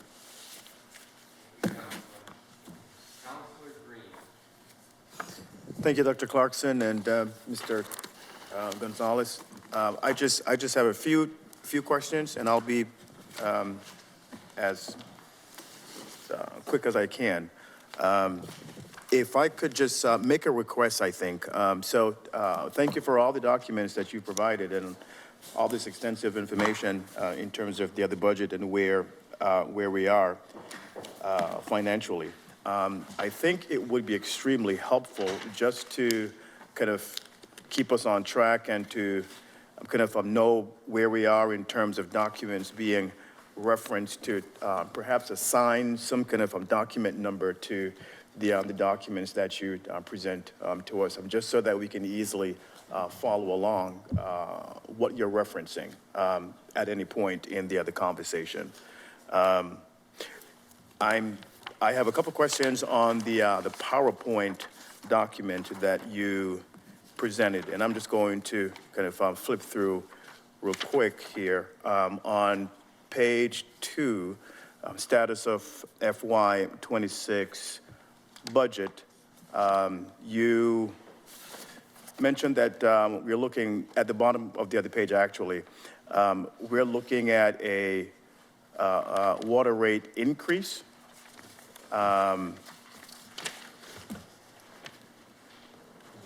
And this is anticipated for FY 26?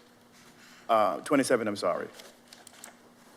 FY 27, Commissioner Hill recently commissioned a rate study, and that's when we file for the rate increase, we will share that with you. And so trying to look at, on a long-term basis, what sort of revenue is necessary to have a financially healthy water enterprise moving forward. So we continue to balance the water enterprise, generally all of the enterprises, with retained earnings, sort of like balancing the general fund budget with free cash. It's not a preferred practice. I have publicly stated many times, I agree with the sentiments expressed by Councilor Farwell. It is not a best practice. It's like paying your mortgage with your credit card, right? But it has been necessary here in Brockton to balance those enterprise fund budgets with retained earnings because the rates that we charge aren't sufficient to support the operations. I know that's unpopular to say, and I know it's difficult for you to go to your constituents and ask for more money, but it's a simple math equation, right? If we don't have sufficient revenues in those enterprises to fund the operations, then the general fund's got to come up with the money.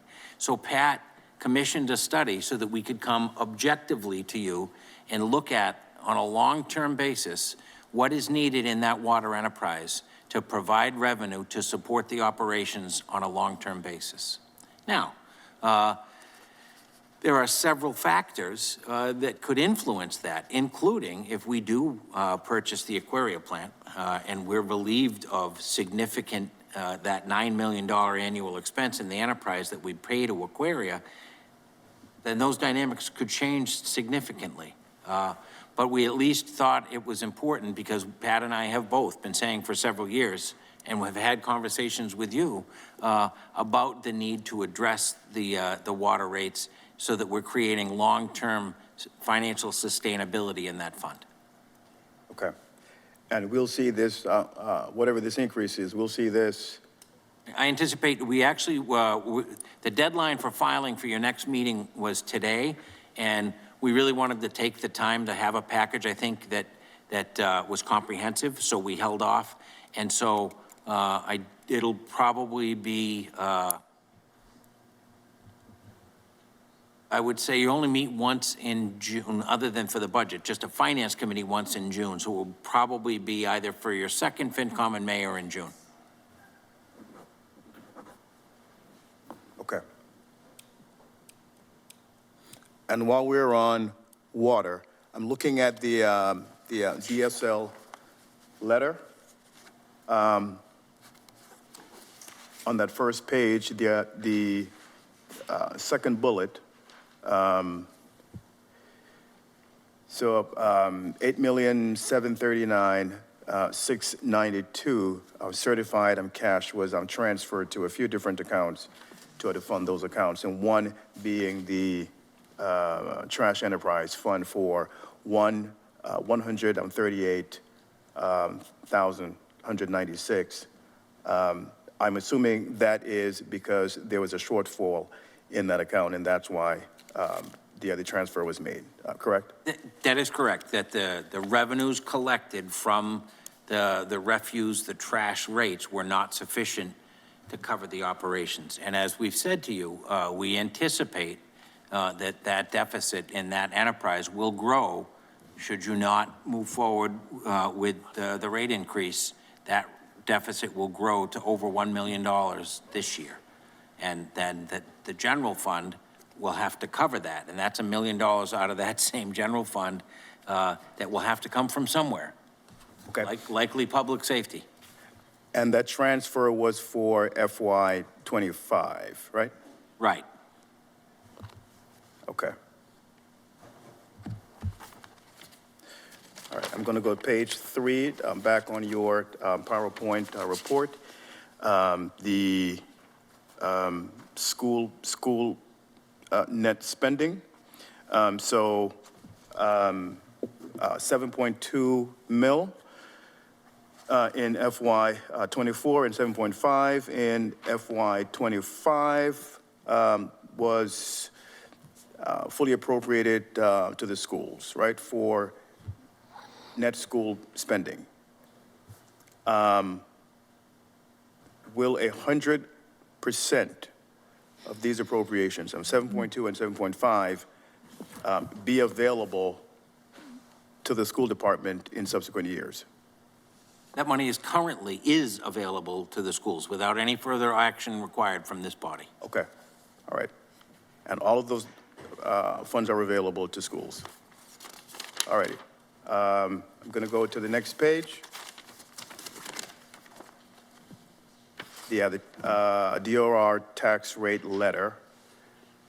So for the health insurance trust fund, there's a projected 3.3 million for the end of this fiscal year. And I believe you mentioned a 7+% increase in insurance rates for FY '27? Correct.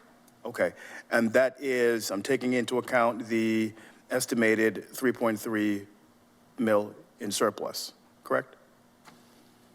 Yes, I mean, there isn't necessarily a relationship but from one to the other in terms of how we calculate the rates. And so we strive to have at least 15% of annual claims in a reserve.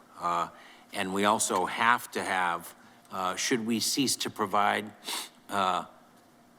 health insurance, there's something called IBNR, incurred but not reported. So should the health insurance program end, we need to have enough money in reserves to carry out paying the claims. Say you went to the doctor today, the city of Brockton wouldn't actually pay that claim for probably 60 or 90 days. And so that's why we keep money in reserves, to be able to pay those claims. So we strive to keep money in reserves, but set the rates based on the projections from Blue Cross and Harvard that are then reviewed by our consultant and then by the director of HR and me, and ultimately approved by the mayor, of what we think the costs for the health insurance program are going to be, and then build in the administrative costs for Blue Cross and Harvard. We have something called reinsurance. We spend about $1 million a year and have an insurance policy on our health insurance to guard against any high cost claims. And so when we stack all those things on top of one another, we then look at what we think the rates should be for the ensuing year and make a calculation. And so for this current year, as I said, it was 14.5%, and that was, I think, a smart and wise decision. We anticipate that that's 7.5%. We don't anticipate, that is 7.5% for next year, based on several factors, and not the least of which is the elimination of covering GLP-1s for elective use. Okay, all right. What was the increase for last year, for FY '25? I'm just curious. So for this year, FY '26 was 14.5. The year prior to that, I believe, I'll check to make sure, but I believe it was 5%. Do you remember? It might have been 6%. 5 or 6%, yeah. Okay. 5 or 6 and 14 this for FY '26? 14 for this year. And Quite a difference, isn't it? To be clear, 14.5% is not an anomaly.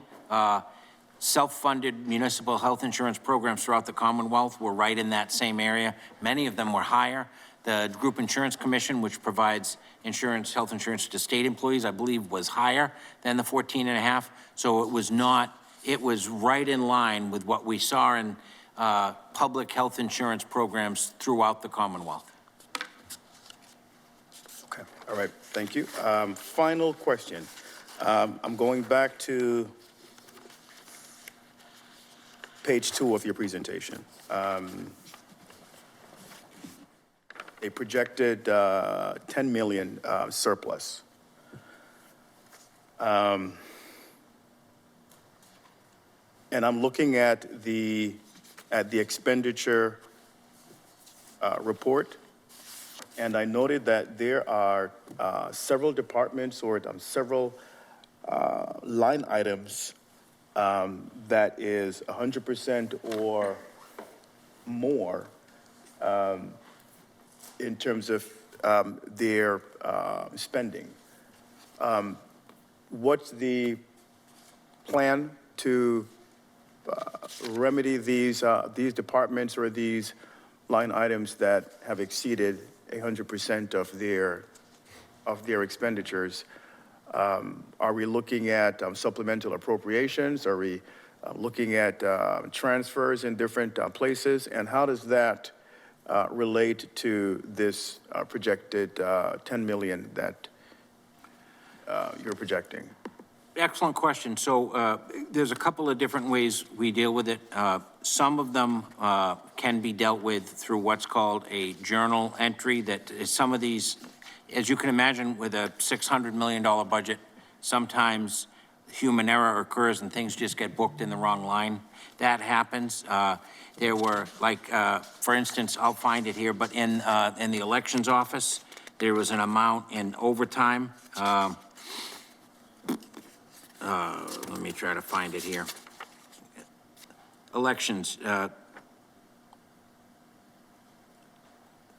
So we've already actually taken care of that. That's good. I hope that would be done by today. So that's a good example. There was an overage in the overtime amount in elections, but actually that money should have been booked towards what's called polls, or that's the money appropriated for poll workers. So the accounting office actually took that expense that showed up in overtime and was actually expenses for the poll workers during the recount. And so that's one way to do it. Another way is if there's an actual appropriation that's at or near its limit, we have to come to you and seek a transfer. And so today, we filed 4 or 5 several transfers that you will see at your next Finance Committee meeting to remedy some of these budgets that are at or near 100%. Okay, all right. All right. And final question for Mr. Gonzalez in terms of kind of tracking and monitoring these departments or these budget items that are close or near that 100% mark. What's the process in place now to kind of monitor that, raise the red flag, say to these departments, these leaders, you're near to 100%, and what adjustments can be made to avoid exceeding that? Usually what happens, so I had a email earlier from someone from public property, and they said that, so we have things in place where you can't, they're very limited ways where you can actually go over certain thresholds, statutory categories and such. Usually it's us, where we can push something or button or whatever, where we say we can, expend over a certain limit. We only do that if we know that there is a council order to replenish that line item. Usually what happens is that if someone in, just pick any department, would say, look, we're close to or we don't have enough money in our line item, can we overspend this line item? I would say no. You would have to contact the finance office to make sure that there is an appropriate transfer to be made, or if there is a correction to be made, example, the overtime and the polls for elections, that we make a journal entry to satisfy that. So there are certain mechanisms in place where, you know, people are made aware where they're close or at a certain thing, and, you know, they would have to go to, you know, council, or they would have to get a hold of my office to make said correction on the general ledger. Usually, the finance office is pretty good with letting people know when they're very close on certain statutory categories. We also look at that on our end as well, and we do that for grants and capital projects to really make sure that we're not, you know, getting hit with these deficits as we have in the past. Thank you. Mr. Chair? Thank you, Counselor. Counselor, is there a motion? Motion to recommend favorable. Second. Made and seconded to recommend this matter favorably. All in favor? All opposed? Motion passes.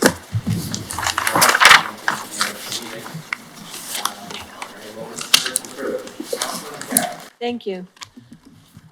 On Saturday, the Plymouth County Commission on the Status of Women held a morning meeting at Bridgewater State University. The commission's purpose is to provide permanent, effective voice for the advancement of women and girls in Plymouth County. I attended the meeting with women from all over Plymouth County. I learned of pending bills at the State House that have been proposed by South Shore women to benefit women, including to compensate family members serving as caregivers. Right now, the commission's 9-member body has openings for new members. Go to its website, plymouthcountywomen.org, to learn more. Thank you. Thank you, Mr. Chair. Thank you, Counselor. Any other moments? Seeing none, I declare this meeting adjourned.